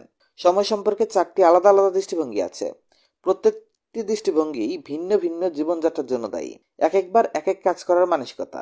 এরা সময়ের সাথে চলতে পছন্দ করে, মানে স্রোতের সাথে চলা। এরা সময়কে একটি আলাদা বিষয় হিসেবে ভাবে না। এদের জীবনযাত্রাও অসংগঠিত হয়। এরা উদ্দেশ্যহীনভাবে জীবনযাপন করে। কোনো কাজই তারা ধারাবাহিকভাবে করে না, কারণ এরা কোনো কাঠামোর মধ্যে থাকতে চায় না। এমন ব্যক্তিরা বলে, আমার জীবনটাই বৃথা গেল, আমি সবকিছু দেরিতে করেছি, আমি কোনো কিছুতেই স্থির থাকতে পারিনি, যা সহজ আমি তাই করেছি। এখন এই দৃষ্টিভঙ্গি কি ভুল তা আমি বলার কে? জীবনটা তো আপনার। আপনি আপনার জীবনকে পরিচালিত করেন, সিদ্ধান্ত নিতে পারেন। তবে আপনার দৃষ্টিভঙ্গি যদি এমন হয়, তবে জীবনে উন্নতির মহাসড়ক তো দূরের কথা, সাফল্যের অলিগলিও খুঁজে পাবেন না। 9টা 5টা মানসিকতা। কিছু মানুষ আছে সময় সম্পর্কে উদাসীন। কিছু মানুষ আছে এদের সময় সম্পর্কে অতিরিক্ত সতর্ক থাকে। আর কিছু মানুষ আছে যাদের মাঝামাঝি, যারা সময় সম্পর্কে এক ভিন্ন ধরনের মনোভাব পোষণ করে। বেশিরভাগ মানুষই আসলে এমন। এরা একটি নির্দিষ্ট পরিমাণে চাপ নিতে কাজ করতে পছন্দ করে। একসময় এরা অনেক কাজ করে। তারা সন্ধ্যার পর ফুলের ঘ্রাণ নেয়ার মতো নির্মল সময় কাটাতে চায়। কোম্পানিতে যখন কোনো ব্যক্তি কাজ করে, সে চিন্তা করে একদিন সে নিজেও এমন একটি কোম্পানি দেবে। কিন্তু সময়ের সাথে সাথে দায়িত্ব বৃদ্ধি পায়। সে দেখে সবার আগে এসেও সবার পরে যেতে হয়। সে বলে, না, আমি অন্যের অধীনেই কাজ করব। সব গৌরব ও মাথা ব্যথা তারই থাকুক। তার চিন্তা কি ভুল? অবশ্যই না। তার হাতে 2টি কাজ। হয় সে ঘড়ির সাথে তাল মিলিয়ে কাজ করবে, না হয় 9টা 5টা কাজ করবে। কোনোটাই ভুল না। তবে সমস্যাটা অন্য জায়গায়। সাফল্য অর্জনের জন্য যে উচ্চ মূল্য দিতে হয়, তা সবাই পরিশোধ করতে পারে না অথবা করতে চায় না। যখন কেউ নিজের ব্যবসা চালানোর চেষ্টা করে, তখন তার নিজস্ব সময়সীমার মধ্যে যতটুকু কাজ করা সম্ভব তার চেয়ে বেশি করে। এরকম অতি কাজের চাপে অনেকেই নিজ নিজ ব্যবসা বা উদ্যম থেকে সরে আসে। চিন্তা করে তার পক্ষে সফল হওয়া কঠিন। সাফল্যের বন্ধুর পথ পাড়ি দিতে সবাই পারে না। এটা কেবল ব্যবসায়ীদের জন্য সত্য এমন না, অনেক চাকরিজীবী ও অনেক পেশাজীবী মানুষের জন্য এটা সত্য। একটি গল্প আছে যার মূল বক্তব্য হচ্ছে মানুষের মূল্য অনুযায়ী সীমা নির্ধারণ করা। তারা যতটুকু মূল্য আরোপ করতে পারে, তার সীমানা ঠিক ততটুকুই হওয়া উচিত। চলুন গল্পটি পড়ি। একটি মেয়ে তার মাকে বলল, বাবা এখন আর আমার সাথে খেলা করে না কেন? কাজ থেকে ফিরে সে নিজের রুমে চলে যায়। রাতের খাবার খেয়ে আবার কাজ করতে বসে। আমি বাবার সাথে খেলতে চাই। সে কি আমাকে আর আগের মতো ভালোবাসে না? মা নিজের একাকিত্বের সাথে যুদ্ধ করে করে ক্লান্ত। তারপরও মেয়েকে ব্যাখ্যা করার জন্য চেষ্টা করলো, তোমার বাবা ভীষণ ব্যস্ত, সে তোমাকে অনেক ভালোবাসে, এই জন্যই তাকে অনেক পরিশ্রম করতে হয়। অফিসে এত কাজ যে সে তার কিছু অংশ বাড়িতেও নিয়ে আসে। মেয়েটি তার মায়ের কথা বোঝার চেষ্টা করলো। তারপর চোখ বড় বড় করে মাকে বলল, বাবা যদি অফিসে সব কাজ শেষ করতে না পারে, তাহলে বস তাকে কেন ধীরগতির কোনো গ্রুপে দিয়ে দেয় না? আসলেই তো কেন দেয় না? একজন ব্যক্তির আর্থিক ও পেশাগত সাফল্যের জন্য তার আয়ত্তের মধ্যে কাজ করা উচিত। এই সীমার উৎপত্তি হয় বস্তুগত বিষয়ের সাথে অন্যান্য মূল্যবোধের বিনিময়ের মাধ্যমে। আমি জানি আমিও বস্তুগত বিষয়ের জন্য কিছু মূল্যবোধ বিনিময় করেছিলাম। যদি জানতাম এর জন্য আমাকে এতটা চড়া মূল্য দিতে হবে, তবে আমি কখনোই আমার মূল্যবোধের জলাঞ্জলি দিতাম না। পরবর্তী ধরনটি হলো কাজ পাগল। এই ধরনটি সাফল্যের একটি সনাতন ধারণা। উইলি লোম্যান তার বই ডেথ অফ এ সেলসম্যানে এই ধারণাটি এনেছিলেন। এই ধারণা অনুযায়ী কোনো ব্যক্তি দীর্ঘ সময় ধরে কঠোর পরিশ্রম করে যান। কাজ পাগলদের জন্য কোনো কাজই পর্যাপ্ত হয় না। সে দিনে 10, 12, 14 ঘন্টাও কাজ করতে পারে। সে 2টি কাজ পরপর করতে থাকে। ঘুমের সময় এমন ব্যক্তির সন্তুষ্টি আসে না। কাজকে উপভোগ না করে বেশি বেশি কাজ করে যাওয়াই এদের উদ্দেশ্য। আমরা এর ফলাফল জানি। বাইরের সবার কাছে যে শ্রদ্ধা সে পায়, সেটা পেলেও পরিবার থেকে সে দূরে সরে যায়। স্বাস্থ্য ভেঙে পড়ে, এমনকি মূল্যবোধের সংকট হতে পারে। দুঃখজনকভাবে একজন কাজ পাগল ব্যক্তি কিন্তু সবচেয়ে বেশি অর্থ উপার্জন করতে পারে না, কারণ সে ফলাফলের চেয়ে কাজ করে যাওয়াকেই বেশি গুরুত্ব দেয়। এই 3 রকম দৃষ্টিভঙ্গির মধ্যে আমাকে একটি বেছে নিতে বলা হলে আমি সবচেয়ে ভালোটাই বেছে নেব। সৌভাগ্যক্রমে আরও একটি দৃষ্টিভঙ্গি আছে যেটাকে আমার কাছে আদর্শ বলে মনে হয়, দক্ষ সময় ব্যবস্থাপনা। এটি সবচেয়ে বেশি উপযোগ্য এবং 3টি দৃষ্টিভঙ্গির সমন্বয়ে গঠিত। এই ধরনের মানুষ জীবনের প্রতিটি বিষয়ের জন্য সময় বরাদ্দ রাখে, এমনকি সময়ের সাথে চলা বা কোনো কিছু না করার জন্য সময় বরাদ্দ রাখে। 9টা 5টা কাজ করা ব্যক্তিদের মতো সময়ের সীমারেখা জানে। অন্যান্য গুরুত্বপূর্ণ মূল্যবোধ বা বিষয়ের জন্য সে নির্দিষ্ট সময় বরাদ্দ রাখে, যেমন পরিবারকে সময় দেওয়া, কোথাও বেড়াতে যাওয়া বা নতুন কোনো বিষয়ে প্রশিক্ষণ নেওয়া। কাজ পাগলদের মতো সে দীর্ঘ সময় কাজ করতে ভয় পায় না। সে কিভাবে এরকম করে? উত্তরটি সহজ, সে বুদ্ধিমত্তার সাথে কাজ করে। সবসময় দীর্ঘ সময় ধরে কাজ করে না। প্রয়োজন অনুযায়ী কাজের সময় না বাড়িয়ে উৎপাদন বাড়ানোর উপর নজর দেয়। দক্ষ ব্যবস্থাপক সর্বদা ফলাফলের দিকে লক্ষ্য রাখে। অন্যভাবে বলতে গেলে তারা সর্বদা সম্পদ বৃদ্ধির দিকে মনোযোগ দেয়। এরকম কাজ তাদের অর্থ বৃদ্ধিতে সহায়তা করে। সম্পত্তি ক্রয় বা ব্যবসা প্রতিষ্ঠার মাধ্যমে তারা সম্পদ বৃদ্ধি করে থাকে। সময়কে সম্পদে পরিণত করতে একটি দক্ষ বিক্রয়কর্মী দল তৈরি করুন এবং ফলাফলের দিকে লক্ষ্য রেখে এগিয়ে যান। সময়ের সদ্ব্যবহার। সময়ের সদ্ব্যবহার বা সময় ব্যবস্থাপনার একটি প্রধান সূত্র আছে। হয় আপনি সময়কে নিয়ন্ত্রণ করবেন, না হয় সময় আপনাকে নিয়ন্ত্রণ করবে। এক সিদ্ধান্তের বিষয়। আপনার সময়ের নিয়ন্ত্রক কে হবে? আপনি নাকি অন্য কেউ? আপনি আপনার সময়কে নিয়ন্ত্রণ না করলে তা অন্য কেউ নিয়ন্ত্রণ করবে। সময় নিয়ন্ত্রণ করতে হলে একে ব্যবস্থাপনার অধীনে আনতে হবে। সবচেয়ে ভালো কৌশল হচ্ছে না বলা। আপনাকে না বলা শিখতে হবে। না বলতে আমারও সমস্যা হয়। ভালো মানুষ হওয়ার জন্য সবকিছুতে হা বলা সহজ। এর মানে হলো আমরা অভিযোগ এড়ানোর জন্য সবকিছুতে হা বলি, অনেক সময় পাশ কাটিয়ে দিই। আমাদের যদি ভিন্ন মত থাকে তবুও আমরা একমত হই। এটা অনেক সময় নষ্ট করে। অবশেষে আমি সুন্দর করে না বলা শিখতে পেরেছি। কিভাবে? আমি বলি, আমার মনে হয় না আমি পারবো, যদি পারি তো জানাবো। মানুষদের সুখবর দেওয়া কি ভালো নয়? বিশেষ করে কাজটি আপনি করতে পারবেন এটা জানানো। পরীক্ষা করে দেখুন, এটি বেশ কাজে দেয়। আমার এক বন্ধু রন রেনল্ড বলে, অতিরিক্ত কথা বলে নিজেকে সমস্যায় জড়িও না। আমার সময়কে নিয়ন্ত্রণ করার আরেকটি উপায়, যখন যা করবেন মনোযোগ দিয়ে করবেন তাই করবেন। কাজের সময় কাজ করবেন আর খেলার সময় খেলা করবেন। 2 কাজ একত্রে করবেন না। এক্ষেত্রে কাজ করতে গিয়ে লেজে গোবরে জড়িয়ে পড়বেন না। এতে আপনি কাজের সুফল হারাবেন এবং খেলার আনন্দও হারাবেন। কাজ সম্পন্ন করার তৃপ্তি ও খেলার আনন্দ আপনাকে নানা ধরনের পারিপার্শ্বিক চাপ থেকে মুক্তির স্বাদ দেবে। আমার অবস্থা একদিন এমন ছিল। আমি চিন্তা করতাম পরিবারকে নিয়ে সমুদ্র সৈকতে ঘুরতে যেতে হবে। তাদেরকে কথা দিয়েছি, কথা না রাখতে পারলে তারা কি মনে করবে। তাই তাদের নিয়ে সৈকতে গেলাম। সৈকতে গিয়ে ভাবতে থাকলাম, এখন আমার অফিসে থাকার কথা, এখানে তো এলাম, কত কাজ পড়ে আছে, তাড়াতাড়ি ফিরতে হবে। ফলাফল, আনন্দের সময় কাজের কথা ভেবে আমি পুরো সময় নষ্ট করে দিলাম। আবার আমি ভিন্ন ধরনের চিন্তা করেও আমার কাজের সময়কে অপচয় করতাম। আমার একটি মোটরসাইকেল আছে। একদিন আমি চিন্তা করলাম মোটরসাইকেলটি নিয়ে সকালবেলা একটু ঘুরতে যাব। তবে সেদিন আমি মোটরসাইকেল নিয়ে বের হইনি, অথচ সারাদিন আমি মোটরসাইকেল নিয়েই চিন্তা করে গেলাম। আমার অফিসে গিয়েও সেই চিন্তাই রয়ে গেল। বর্তমানে বক্তৃতা বা অন্য যে কোনো কাজের জন্য স্পেন, আফ্রিকা, অস্ট্রেলিয়াতে গেলে কাজটিকে ভ্রমণ হিসাবেই চিন্তা করি। প্রতিদিন বক্তৃতা, সাক্ষাৎকার ও সভা সমিতিতেই কেটে যায়। যখন ব্যবসা সংক্রান্ত কাজ শেষ হয়ে যায় তখন আমি বাকি সময় এলাকা ঘুরে বেড়াই এবং আনন্দ উপভোগ করি। এখন আমার বেশ ভালোই লাগে। এই শিক্ষা আমার জীবনে এক গুরুত্বপূর্ণ শিক্ষা। আমার এক বন্ধু কাজ করার জন্য একটি সময়সূচি তৈরি করেছে। 1 সপ্তাহ কাজ করা এবং 1 সপ্তাহ কাজ না করা। সে নাম দিয়েছে 1 সপ্তাহ কাজ আর 1 সপ্তাহ আনন্দ। আপনি যদি ছুটির দিন গণনা করেন তো দেখবেন সে কাজ করে 5 দিন আর আনন্দের সময় কাটায় 9 দিন। এ এক বিলাসিতা, তাই না? যাই হোক, এই 5 দিনে সে সত্যি সত্যি পূর্ণ মনোযোগ দিয়ে কাজ করে, অন্য কিছু নয়। আপনার কাছে তার এভাবে কাজ করা রীতিমাত্র অবিশ্বাস্য মনে হবে। এই 5 দিনে সে তার যতটুকু চেষ্টা দিয়ে কাজ করে ক্রমাগত করতে থাকে। তারপর সে সবকিছু বন্ধ করে পরিবারকে নিয়ে সময় কাটাতে বা বেড়াতে চলে যায়। অসাধারণ একটা অভিজ্ঞতা। আত্মজ্ঞান। সময় ব্যবস্থাপনার একটি বিশেষ নিয়ম হলো নিজেকে জানা। আমাদের দেহ একটি যান্ত্রিক ঘড়ির মতো কাজ করে। দেহের ভিতর এই ঘড়িটি আমাদের দৈনন্দিন কাজের জোয়ার ভাটা ও উত্থান পতন নিয়ন্ত্রণ করে।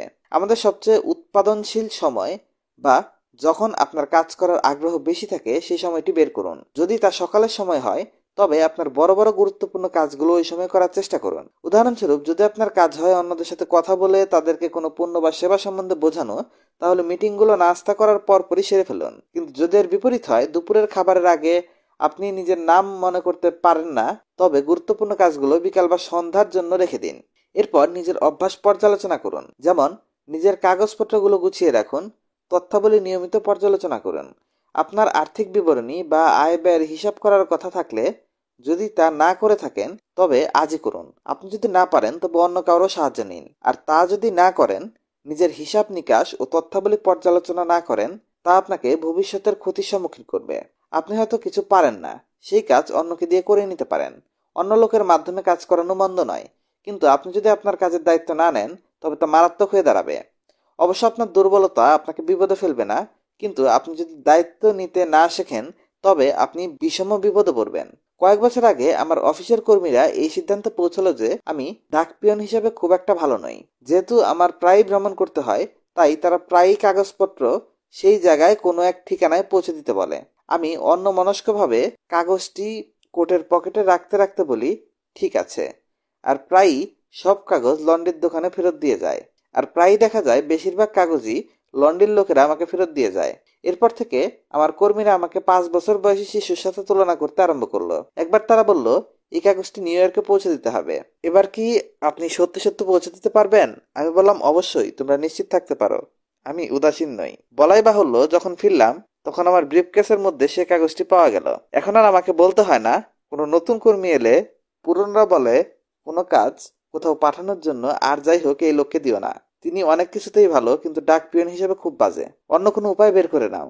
আমি এটাই বলতে চাচ্ছি, যতদিন পর্যন্ত আপনার দুর্বলতা আপনাকে লক্ষ্য অর্জন থেকে সরাতে না পারে ততদিন ঠিক আছে। আপনি সবকিছুতেই পারদর্শী নন, এটা মেনে নেওয়া লজ্জার কোনো বিষয় না। প্রকৃতপক্ষে নিজেকে জানা সময় ব্যবস্থাপনার এক গুরুত্বপূর্ণ দিক। টেলিফোন। আমরা সবাই টেলিফোন চালাতে অভ্যস্ত। এখন তো সবার হাতেই মোবাইল। বর্তমানে এটি এতটাই সহজলভ্য যে প্রতিটি ঘরে, প্রতিটি মানুষের হাতে এই যন্ত্রটি বিদ্যমান। এখন গাড়িতেও কথা বলার মতো, কাউকে ফোন দেওয়ার মতো নানান সুযোগ সুবিধা আছে। আমাদের গাড়িতেও এই ধরনের সুবিধা ছিল, বা মোবাইলের সর্বোচ্চ ব্যবহারের কথা জানি। এর যেমন অবিশ্বাস্য উপকারিতা আছে, এর দ্বারা আমাদের মূল্যবান সময়ের অপচয় হওয়া সম্ভব। এটি সবার কাছেই একটি উল্লেখযোগ্য ও গুরুত্বপূর্ণ যন্ত্র। আপনি যেমন মুহূর্তের মধ্যেই অন্যের সাথে যোগাযোগ করতে পারেন, তেমনি অন্যরাও আপনার সাথে যোগাযোগ করতে পারে।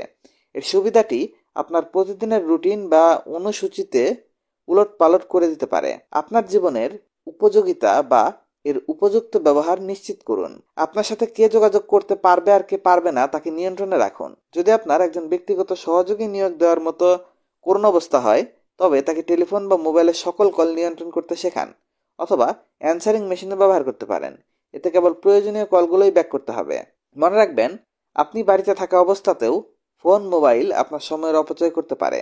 মানে আপনি সতর্ক না থাকলে অন্যরা আপনার সময়ে অনুপ্রবেশ করবে। এরকম ঘটতে দিবেন না। পরিবার ও বন্ধুদের সাথে সময় কাটানোর সময় টেলিফোন বা মোবাইল এড়িয়ে চলুন। হয় অ্যানসারিং মেশিন ব্যবহার করুন, না হয় অন্য কোনো উপায়ে নিজের অবসর সময়ের আনন্দকে রক্ষা করুন। টেলিফোন বা মোবাইল অনেক ধরনের ব্যবস্থা আছে, এগুলোকে একেবারে বন্ধ করতে পারেন, নীরব রাখতে পারেন প্রভৃতি। ফোনে আলাপ করার চেয়ে অবসর সময়টুকুতে আপনার পরিবার ও বন্ধুরা বেশি গুরুত্বপূর্ণ। ইনকামিং কলগুলো নিয়ন্ত্রণের পাশাপাশি আউটগোয়িং কলগুলো সুন্দর করে নিয়ন্ত্রণ করুন। আলোচ্য সূচি তৈরি করুন। অপ্রয়োজনীয় ফোন কলে আমরা যথেষ্ট সময় ও অর্থ অপচয় করি। কখনো কি নিজেকে বলতে শুনেছেন, তোমাকে কিছু বলতে চেয়েছিলাম, এখন মনে করতে পারছি না, পরে ফোন দিচ্ছি? আমরা কখনো এই ধরনের কথা বলি। এতে যেমন আমাদের মূল্যবান সময় অপচয় হয়, তেমনি অপেশাদারিত্বেরও প্রকাশ পায়। একটি সংগঠন বা প্রতিষ্ঠানের সময়ের সদ্ব্যবহার। আমরা দীর্ঘ অভ্যাসবশত সবকিছু করে থাকি। যখন আমরা আরো দক্ষ হতে চাই, তখন এই অভ্যাসের আমাদের মধ্যে বড় বাধা হয়ে দাঁড়ায়। উন্নতি করতে গেলে, আরো দক্ষ হতে হলে পরিবর্তন করতে হবে। আর পরিবর্তন করতে হলে আমাদেরকে আমাদের কাজ পর্যালোচনা করতে হবে। আপনার তথ্য সংরক্ষণ ব্যবস্থাটি কি আধুনিক? এতে কি সবশেষ তথ্যটি যোগ করা হয়েছে? আপনার হিসাবের অবস্থা কি? বর্তমান প্রযুক্তির কল্যাণে দক্ষতা বাড়ানোর বহু উপায় আছে। এই যুগে তথ্য আদান প্রদানে বিপুল সম্ভাবনা তৈরি করেছে। আপনি এর থেকে অনেক ধরনের সুবিধা নিতে পারেন। আমি অফিসে কম্পিউটার ব্যবহার করি। আমি এর দ্বারা অসাধারণ সব কাজ করতে পারি। এতে আমার বহু সময় বেঁচে যায়। এছাড়া ভ্রমণের সময় আমি একটি বাহনযোগ্য যন্ত্র ব্যবহার করি, যেটি থেকে তথ্য মূল কম্পিউটারের মতোই যত্ন করে রেখে দেওয়া যায়। এতে আমার অনেক সময় বেঁচে যায়। আর আপনার ব্যবসা যদি জটিল হয় যে আপনি এগুলোর ব্যবহার কমাতে পারছেনই না, তাহলে একজন বিশেষজ্ঞর পরামর্শ নিন। মনে রাখবেন, সবকিছুতে পারদর্শী হওয়ার দরকার নেই। আপনার দুর্বলতা কাটানোর জন্য অন্যরাও আছে। সঠিক প্রশ্ন করা। অন্যদের কাজ দেখভালের সময় সঠিক প্রশ্ন করার মাধ্যমে আপনার অনেক সময় বাঁচতে পারে। আচরণগত মনোবিজ্ঞানে আমরা শিখেছি, সবকিছুই কোনো না কোনো কিছুর ফলাফল। কোনো সমস্যা এলে ধরে নেওয়া হয় এর চেয়েও বড় কোনো সমস্যা আসছে।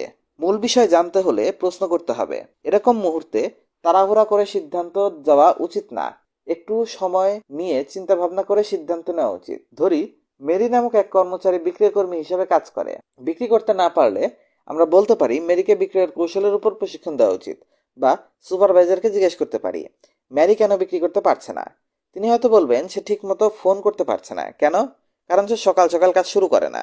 আমরা এখানে থেমে মেরিকে তাড়াতাড়ি কাজ শুরু করার পরামর্শ না দিয়ে আরো গভীর হওয়ার চেষ্টা করি। কেন মেরি তাড়াতাড়ি কাজ শুরু করতে পারছে না? এই প্রশ্ন করার ফলে আমরা মূল কারণে চলে এসেছি।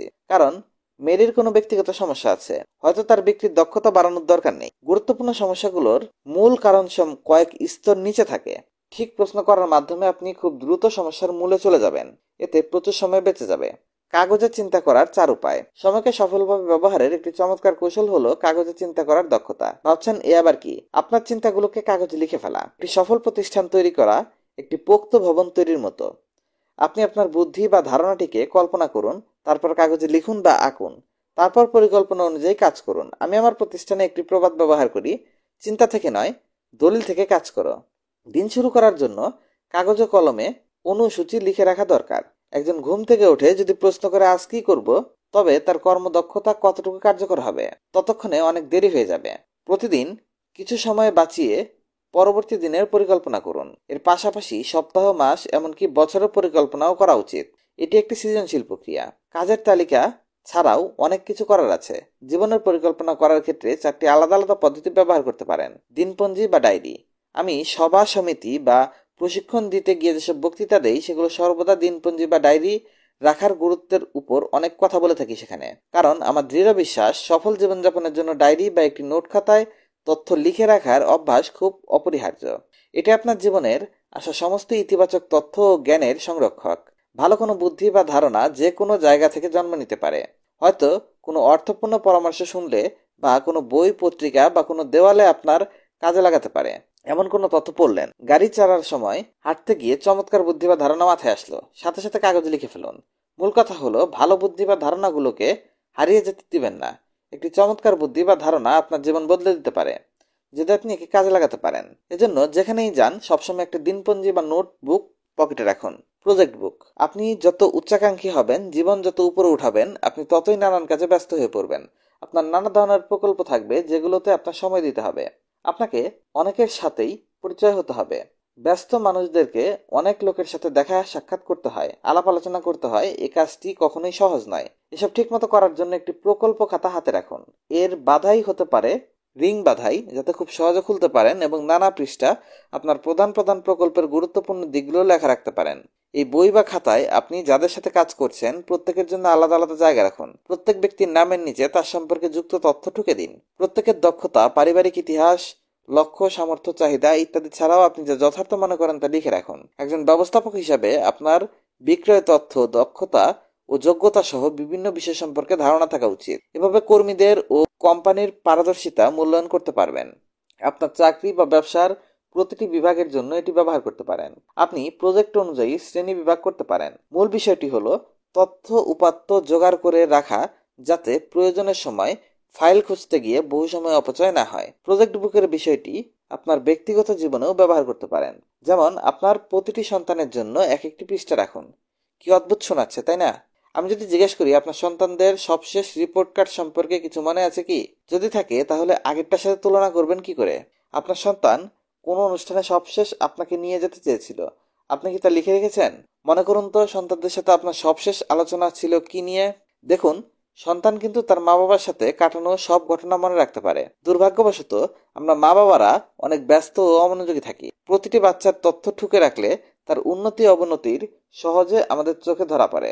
সময় থাকতে আমরা দরকারি পদক্ষেপ নিতে পারি। স্বাভাবিকভাবেই আপনার আর্থিক বিষয়গুলো এভাবে লিখে রাখতে পারেন। এতে বিনিয়োগ, বীমার মতো বিষয়গুলো সম্পর্কে জানা সহজ হবে। ক্যালেন্ডার, প্রতিদিনের দিনপঞ্জিকার মাধ্যমে কাগজে আপনার চিন্তাটি লিখে রাখতে পারেন। আমি এমন কোনো ক্যালেন্ডারের কথা বলছি না যেখানে লেখার মতো পর্যাপ্ত জায়গা নেই। আমি বলছি ডে টাইমারের কথা। এটি আপনার প্রতিদিনের কর্মতালিকা সংরক্ষণ করে রাখে। কেবল তাই নয়, ব্যবসায়িক খরচ, লক্ষ্য অর্জন, টেলিফোনের আলাপ, কি বললেন, এই সমস্ত তথ্য বা কাজের জন্য এগুলোতে যথেষ্ট জায়গা আছে। আনন্দময় এক পরিকল্পনা। একটি পরিকল্পনা তখনই আনন্দময় হয়ে ওঠে যখন আপনি বিশ্বের বিভিন্ন মতবাদকে সম্মানের দৃষ্টিতে দেখেন, বিভিন্ন মানুষের শ্রদ্ধার পাত্র ভাবেন এবং আপনার লক্ষ্যকে ভালোবাসেন। প্রায়ই দেখা যায় আমরা ক্রিকেট বা ফুটবল খেলতে গিয়ে পরিকল্পনা করি, কিন্তু নিজেদের জীবন পরিচালনার জন্য কোনো পরিকল্পনা গঠন করি না। আমাদের জীবনকে সুন্দর করতে প্রথম কাজ হচ্ছে পরিকল্পনা না করে কখনোই একটা দিনের আরম্ভ করবেন না, কারণ প্রতিটি দিনই হচ্ছে জীবনের অমূল্য এক অংশ। জীবন আর কিছু না, প্রতিটি দিনের এক মহাসমাবেশ। আপনি যদি আপনার জীবনে সুখী ও সমৃদ্ধশালী হতে চান, তবে প্রতিটি দিনের আরম্ভ করার পূর্বে দিনটিকে পরিকল্পনা করে নিন। প্রতিটি দিনকে পরিকল্পনা করুন। তবে এসব লেখা, কাগজে কলমে পরিকল্পনা করা ক্লান্তিকর, আমিও জানি, কিন্তু আপনি এও নিশ্চিত জানেন পরিশ্রম করার পরেই আমাদের চেষ্টার ফলাফল সবচেয়ে মধুর হয়। কেবল আশা করলেই হবে না। প্রতিদিনকার পরিকল্পনার দক্ষতা অর্জন করতে পারলে আপনি একটু একটু করে সাফল্যের দিকে এগিয়ে যাবেন। পরের সূত্র হলো, পরিকল্পনা না করলে কখনোই একটি সপ্তাহ আরম্ভ করবেন না। সপ্তাহ শুরু করার আগে পরিকল্পনা করে নিন। সপ্তাহ শেষে যদি নিজেকে প্রশ্ন করেন এই সপ্তাহে আমি কি কি অর্জন করতে চাই, তাহলে আপনার জীবন কেমন হবে একটু ভাবেন তো। হয়তো এমন পরিকল্পনা করা কিছুটা কষ্টকর, তবে সপ্তাহের পরিকল্পনার অংশ হিসাবে যদি প্রতিদিনের পরিকল্পনা করতে পারেন তাহলে সবকিছু ঠিকঠাকভাবে হবে, ফলে প্রতিদিনই ফলপ্রসূ হবে। যখন সাপ্তাহিক পরিকল্পনায় দক্ষতা অর্জন করবেন তখন মাসিক পরিকল্পনায় করতে পারবেন। পরের সূত্রটি হলো, পরিকল্পনা না করে কখনোই একটি মাসও আরম্ভ করবেন না। এর জন্য দরকার তীব্র আকাঙ্ক্ষা। পুরুষের জীবনে উন্নতি করতে হলে সর্বপ্রথম দরকার একটি জ্বলন্ত আকাঙ্ক্ষা। সে জীবনে যা চায় তাকে স্পষ্ট ভাষায় বলা, কাগজে কলমে লেখা। তবেই সেই লক্ষ্য জ্বালানি হয়ে আমাদের সকল কর্মকাণ্ডে আমাদের সহায়তা করবে। আনন্দময় পরিকল্পনা তৈরির কৌশল। আপনাকে দুইটি বিষয় মনে রাখতে হবে। প্রথমত, একটি পরিকল্পনা স্প্রেডশিটের মতো, যেখানে অনেকগুলো সংখ্যার পরিবর্তে বহু ধরনের কাজের তালিকা থাকে। দ্বিতীয়ত, পরিকল্পনা এক প্রকল্পের বা বহু প্রকল্পের প্রয়োগ করতে পারেন, তবে এক সময়ে একটি প্রকল্পে এর প্রতি পূর্ণ মনোযোগ দেবেন, এটাই বেটার। এভাবে দক্ষ হওয়ার পর একাধিক প্রকল্পে কাজ করতে পারেন। যেভাবে কাজ করে, একটি গ্রাফ কাগজ নিন, এর বাম পাশে লিখুন কার্যাবলী। আপনি যে যে কাজগুলো করবেন তা উল্লেখ করুন।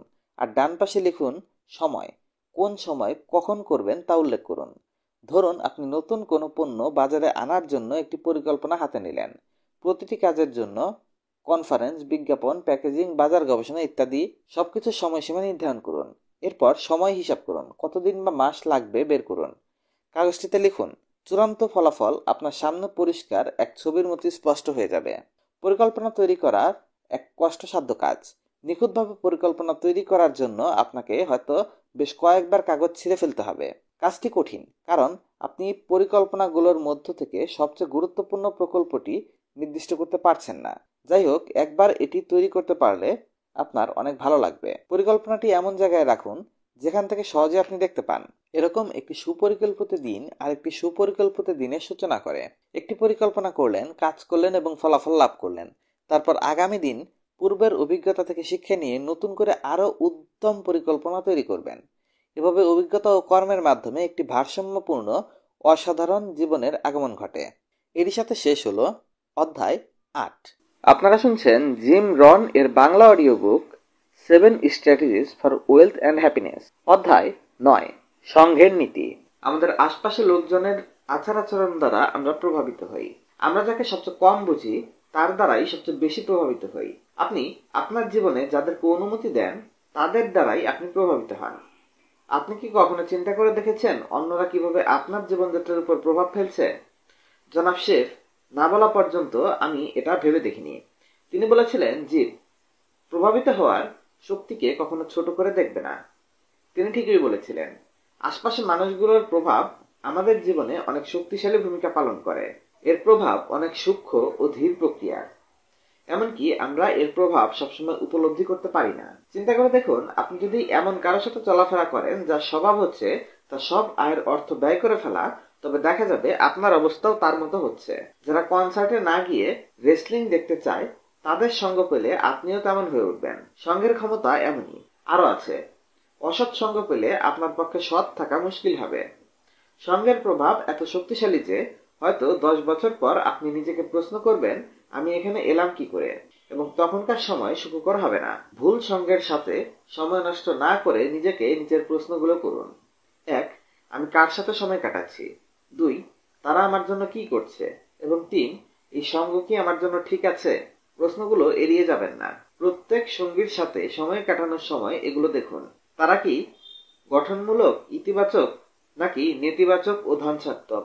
তারা আপনাকে কি করতে বলছে, কি শুনতে বলছে, কি পড়তে বলছে, কোথায় যেতে বলছে, কি বলতে বলছে, কিভাবে বলতে বলছে, কিভাবে অনুভব করতে বলছে?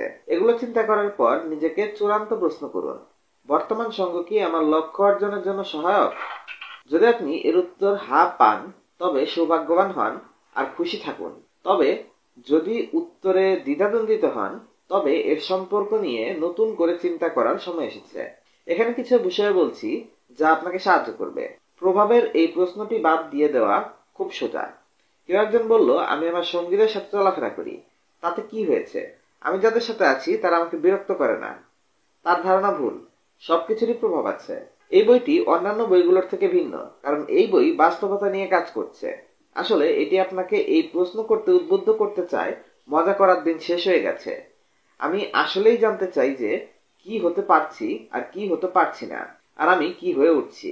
আমার শক্তি ও দুর্বলতাকে জানতে চাই। আমার উপর কি কি প্রভাব বিস্তার করছে সবকিছু জানতে চাই। তাই ধারাবাহিকভাবে সবকিছু পর্যবেক্ষণ করে যান। প্রত্যেক বিষয়ই দ্বিতীয়বার পরীক্ষা করে নেওয়া উচিত। বিশেষ করে প্রভাবের ক্ষমতা খতিয়ে দেখা উচিত।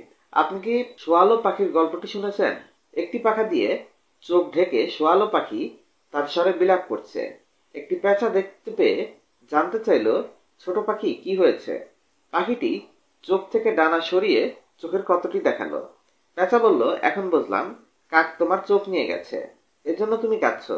দুঃখিত স্বরে শোয়ালো বলল, না, কাক আমার চোখ নিয়ে গেছে বলে কাঁদছি না, বরং আমি নিতে দিয়েছি বলে কাঁদছি। কেউ কি আপনার লক্ষ্য ছিনিয়ে নিচ্ছে? কেউ কি আপনাকে অন্ধ করে দিতে চায় যাতে আপনি স্বপ্ন দেখতে পারেন না? জীবন গঠনে অন্যের প্রভাবে প্রভাবিত হওয়া খুব সহজ, বিশেষ করে নেতিবাচক প্রভাব। সঙ্গকে পথ নির্ধারণ করতে দেওয়া সহজ। সামাজিক শ্রোতাদের সাথে মিশে যাওয়া এবং চাপের কাছে নথি স্বীকার করা খুব সহজ। প্রশ্ন হলো, আপনি কি তাই করছেন?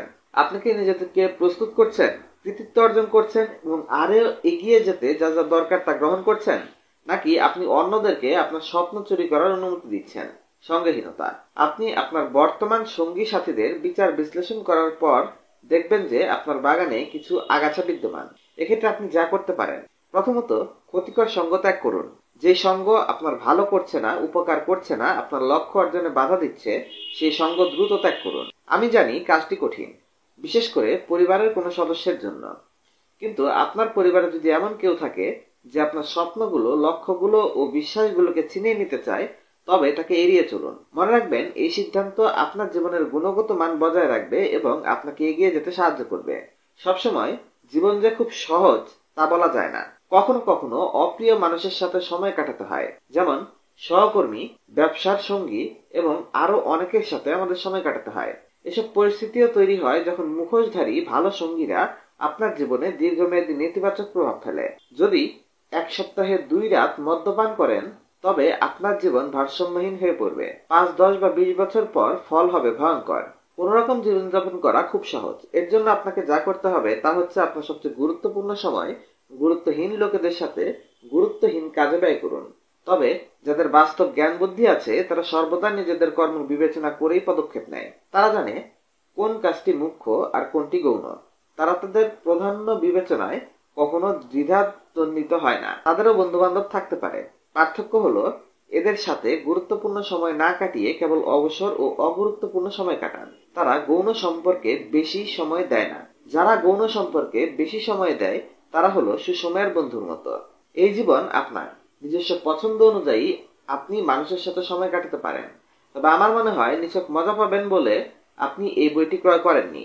আপনি জীবনে উন্নতি করতে চান, সুখ ও সমৃদ্ধি অর্জন করতে চান। তাই আপনার মূল্যবান সময় এই বই অধ্যয়নের প্রতি বিনিয়োগ করেছেন। আপনার অবশ্যই কাজ করার মতো অনেক গুরুত্বপূর্ণ বিষয় আছে। তাই আজই আপনার মূল্যবোধের দিকে দৃষ্টি দিন এবং আপনার আশপাশের সঙ্গের দিকে নজর দিন।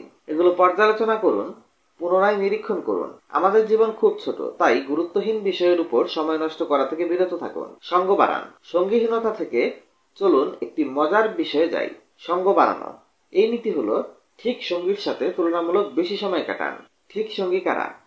আপনার লক্ষ্যের সাথে যাদের কোনো বিরোধ নেই। তবে সাধারণভাবে বলা যায় যারা জীবনের অর্থ খোঁজে, শৃঙ্খলা ও ধৈর্যের মাধ্যমে অসাধারণ সাফল্য অর্জন করে, তারাই সঠিক সঙ্গী। জনাব শেফ আমাকে এরকম উপদেশ দিয়েছিলেন।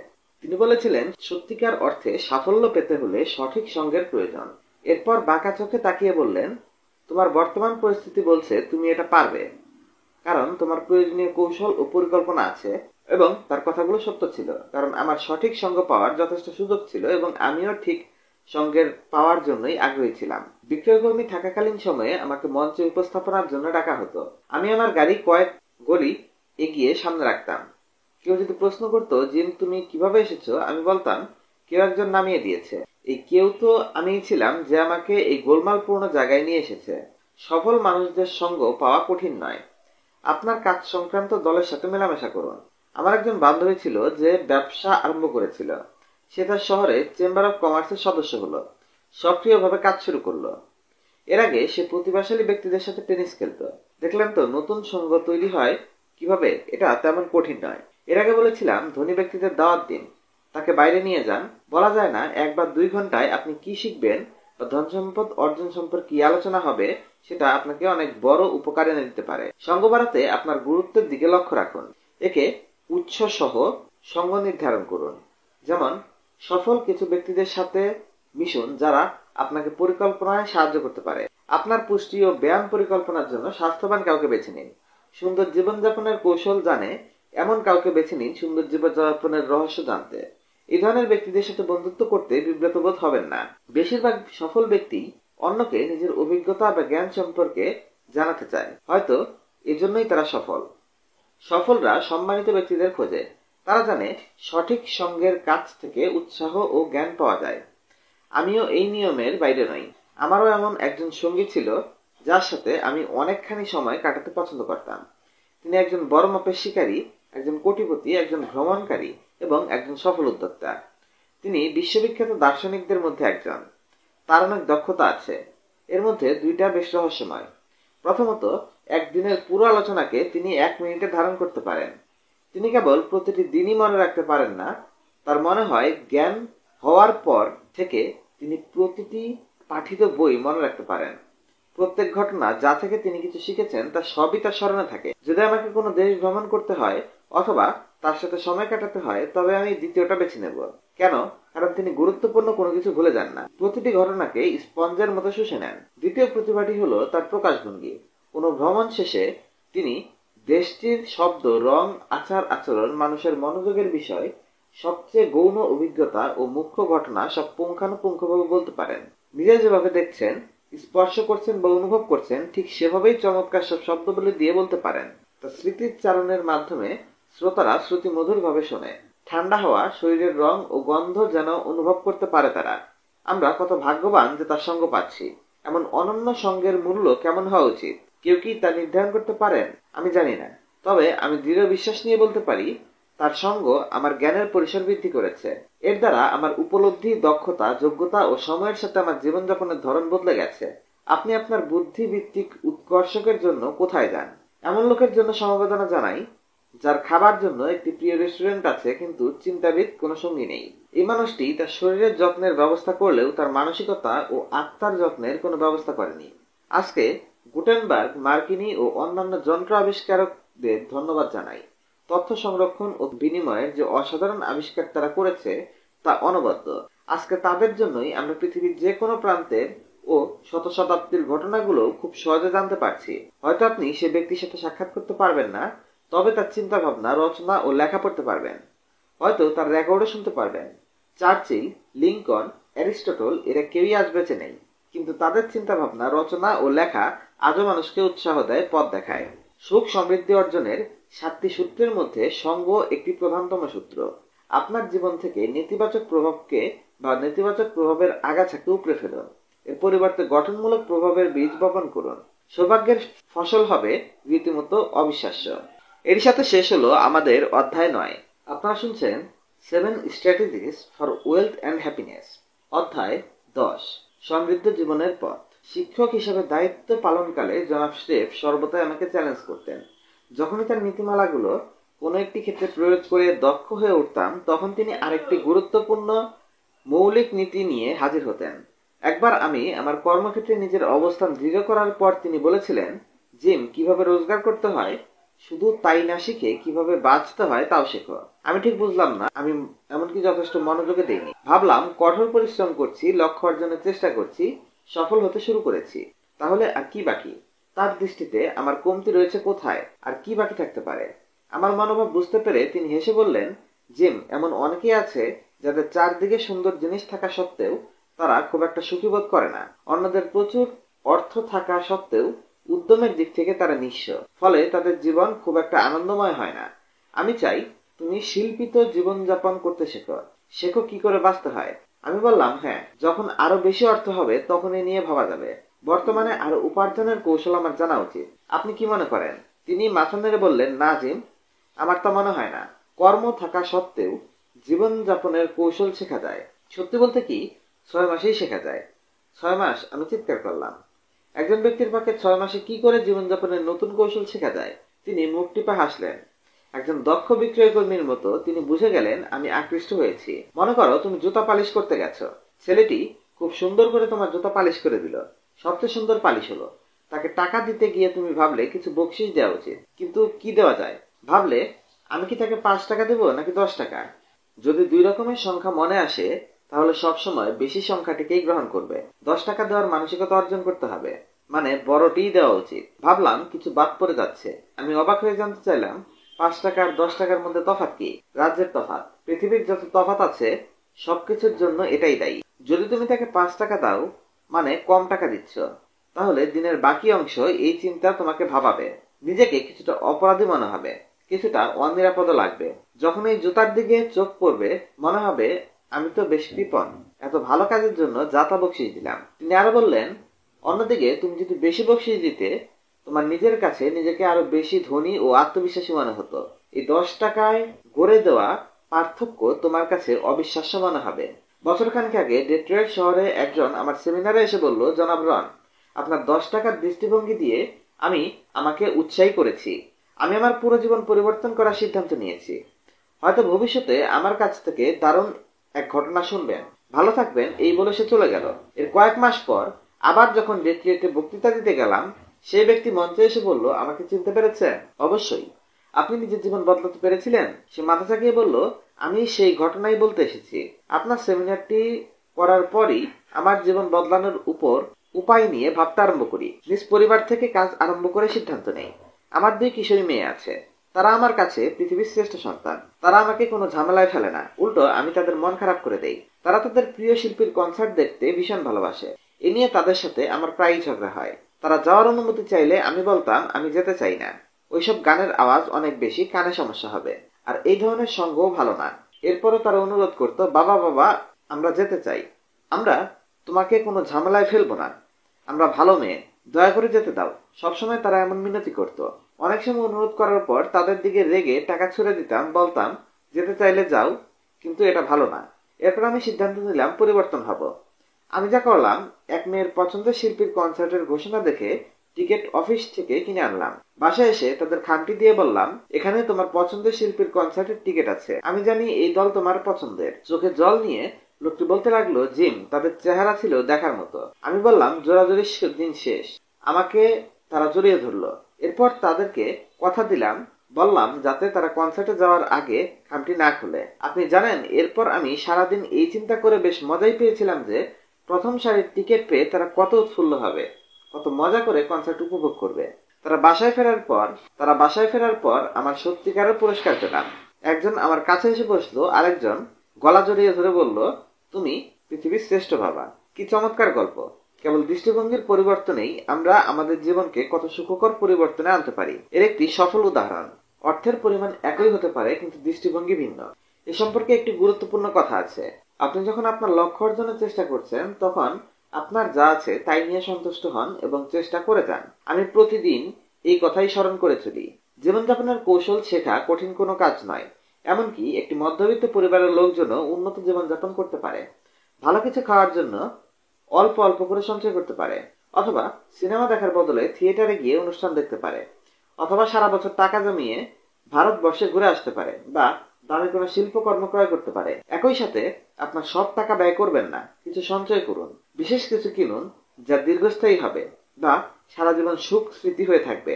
মনে রাখবেন, এই অর্থ বা এই বিনিয়োগ আপনাকে সৌভাগ্যের দিকে নিয়ে যেতে সাহায্য করবে। একজন উন্নত জীবনবোধের মানুষের কাছে সংখ্যার চেয়ে মান বড়। আপনার ঘরে কতগুলো আসবাবপত্র আছে তার চেয়ে বস্তুর গুণগত মানটা বড়। বহু অপ্রয়োজনীয় জিনিসের চেয়ে অল্প কিছু সম্পদ বড়। জীবনযাত্রার ধরন আসলে সচেতনতা, প্রয়োজনীয়তা, শিক্ষা ও শৃঙ্খলার বিষয়। এক এমন কৌশল যা চর্চা বা অনুশীলনের ফলে সৌন্দর্য ও আনন্দ বৃদ্ধি করে। জীবনের সব অভিজ্ঞতা ও সম্ভাবনার স্বাদ উপভোগ করার জন্য এ এক সুচিন্তিত সিদ্ধান্ত। জীবনযাপনের ধরনের মানে হলো বই, মানুষ, সিনেমা এবং নতুন নতুন অভিযানের মাধ্যমে জ্ঞান ও অভিজ্ঞতা বৃদ্ধি। সবকিছুর থেকে এবং সবার কাছ থেকে শিখতে চাওয়ার বিষয়কে উপভোগ করুন। এ বিষয়ে মনোযোগী হন। নিজের সম্পর্কে আরো ভালো বোধ করতে এবং জীবনকে সমৃদ্ধ করতে আজই কিছু করুন। কনসার্টের টিকিট কিনতে ফোন দিন, গানের অনুষ্ঠানে যান, অথবা এমন কোনো গান শুনুন যা আপনার মনকে ভালো করে দেয়। ফুল পাঠান, ধন্যবাদ লেখা চিরকুট পাঠান, ভ্রমণের পরিকল্পনা করুন, বই পড়া আরম্ভ করুন। কি করবেন এখনো বুঝতে পারছেন না? আমি আপনাকে চ্যালেঞ্জ করতে পারি যে আপনি আপনার আশপাশে 50 মাইলের মধ্যে এমন কিছু স্থান আছে যেখানে আপনি কখনো যাননি। এমন কিছু খাবার আছে যা আপনি এখনো চোখে দেখেননি। এমন কিছু অভিজ্ঞতা আছে যা এখনো পর্যন্ত অর্জন করতে পারেননি। আপনি কি জানেন, এটা আমার বেলায় সত্য। আমি যুক্তরাষ্ট্রের আইডোতে বড় হয়েছি।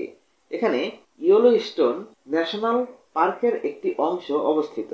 এখনো পর্যন্ত আমার সেখানে যাওয়া হয়নি। ভাবুন তো, পৃথিবীর বিভিন্ন জায়গা থেকে মানুষ এখানে ঘুরতে আসে, অথচ স্থানীয় একজন হয়েও আমি এখনো পর্যন্ত যাইনি। আমি আফ্রিকাতে গিয়েছি, কিন্তু ইয়েন্টো স্টেশনে যাইনি। আপনার জীবনে কি ইয়েন্টো স্টোন এর মতো কোনো গল্প আছে? আপনি কি নিউ ইয়র্কবাসী হয়েও স্ট্যাচু অফ লিবার্টি দেখেননি? নাকি টেক্সাসের একজন হয়েও অ্যালামো দেখেননি? নাকি একজন কমেডিয়ান হয়েও অটোয়া দেখার সুযোগ হয়নি? তাহলে আমার মতে জীবনযাত্রাকে বিস্তৃত করার সুযোগ থেকে আপনি বঞ্চিত হচ্ছেন। সাধ্যের মধ্যে কোনো কিছু যাতে বাদ না পড়ে, সেজন্য নতুন লক্ষ্য তৈরি করুন। এর জন্য হয়তো ছোট একটি পদক্ষেপ প্রয়োজন, কিন্তু কল্পনা করুন কি বিশাল পুরস্কার আপনার জন্য অপেক্ষা করছে।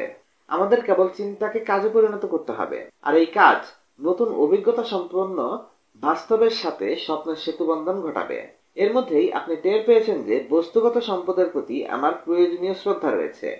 অবশ্য অর্থের প্রতি অপ্রয়োজনীয় মূল্য আরোপ করা যায়, এমনকি একে পূজাও করা যায়। যে ক্ষমতা এর নেই, সে ক্ষমতা আছে বলে মনে করা হয়। আমি জনাব শ্রেফকে বলেছিলাম, আমার আরো অর্থ থাকলে আমি আরো সুখী হতাম, কিন্তু প্রত্যুত্তরে তিনি বলেছিলেন, সুখের মূল উপাদান কিন্তু বেশি ধারণ করা নয়। এ এমন এক কৌশল যা নিয়ে গবেষণা ও চর্চা করতে হয়। বেশি অর্থ তোমাকে কেবল এখন যা আছে তার চেয়ে বেশি দেবে। এতে তুমি তোমার গন্তব্যে দ্রুত পৌঁছে যাবে। তোমার প্রবণতা যদি অসুখী হওয়ার হয়, তাহলে আরো বেশি অর্থ তোমাকে আরো বেশি বিপদে ফেলবে।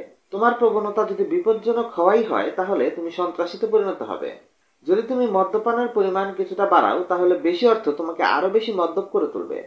অন্যদিকে তুমি যদি সুন্দর জীবনযাপনের কৌশল জানো, তবে আরো বেশি অর্থ তোমাকে সুখ ও আত্মার সম্পদ বাড়াতে সাহায্য করবে। সুন্দর জীবনযাপনই হচ্ছে এক ধরনের সংস্কৃতি।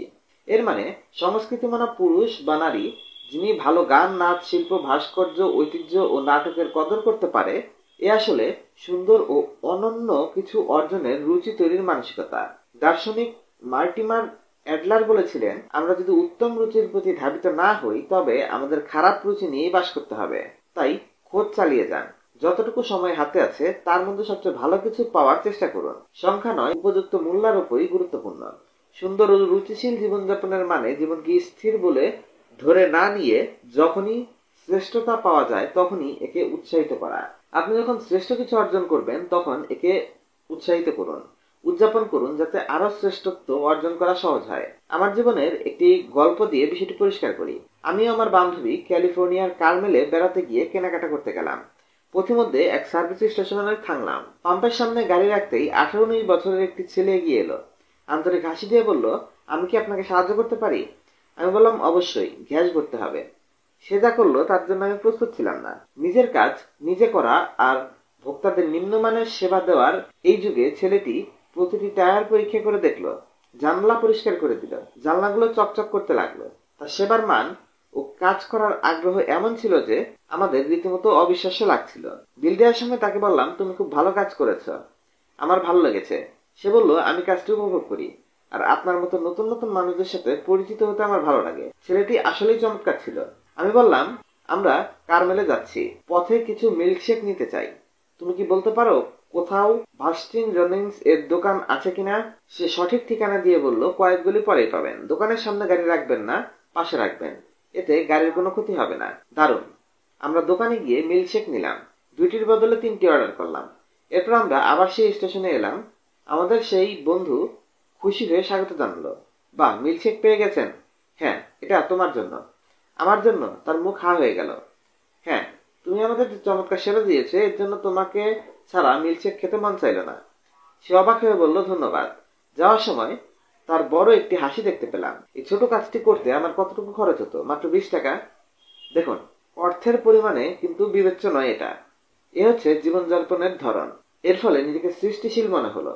কারমেলে নেমে আমি ফুলের দোকানের সামনে গাড়ি রাখলাম। ভেতরে গিয়ে দোকানিকে বললাম, কার্নেলে কেনাকাটার সময় আমার বান্ধবীর হাতে একটু লম্বা ডাটাওয়ালা গোলাপ দেখতে চাই। বেসরিক ধরনের দোকানি বলল, আমরা একত্রে 10টি করে বিক্রি করি। আমার 10টি লাগবে না, মাত্র একটি লাগবে। সে গর্বের সাথে বলল, তাহলে এর দাম পড়বে 50 টাকা। বাহ, একেবারে ঠিক দাম। বাছাই করে একটি গোলাপ নিলাম এবং আমার বান্ধবীকে দিলাম। সে মুগ্ধ হয়ে গেল। এর দাম মাত্র 50 টাকা। শুধু 50 টাকা?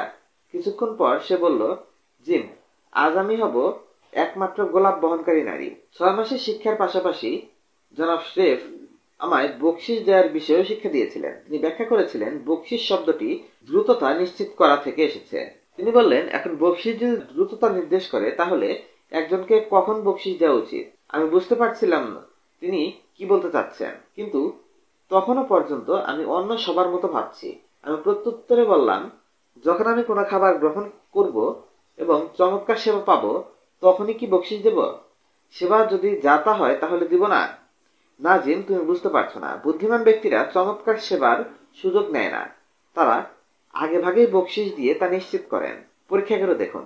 পরেরবার রেস্টুরেন্টে গিয়ে ওয়েটারকে ডাকুন এবং তার কাঁধে হাত রেখে বলুন, এখানে 50 টাকা আছে, তুমি কি আমার বন্ধুর খেয়াল রাখবে?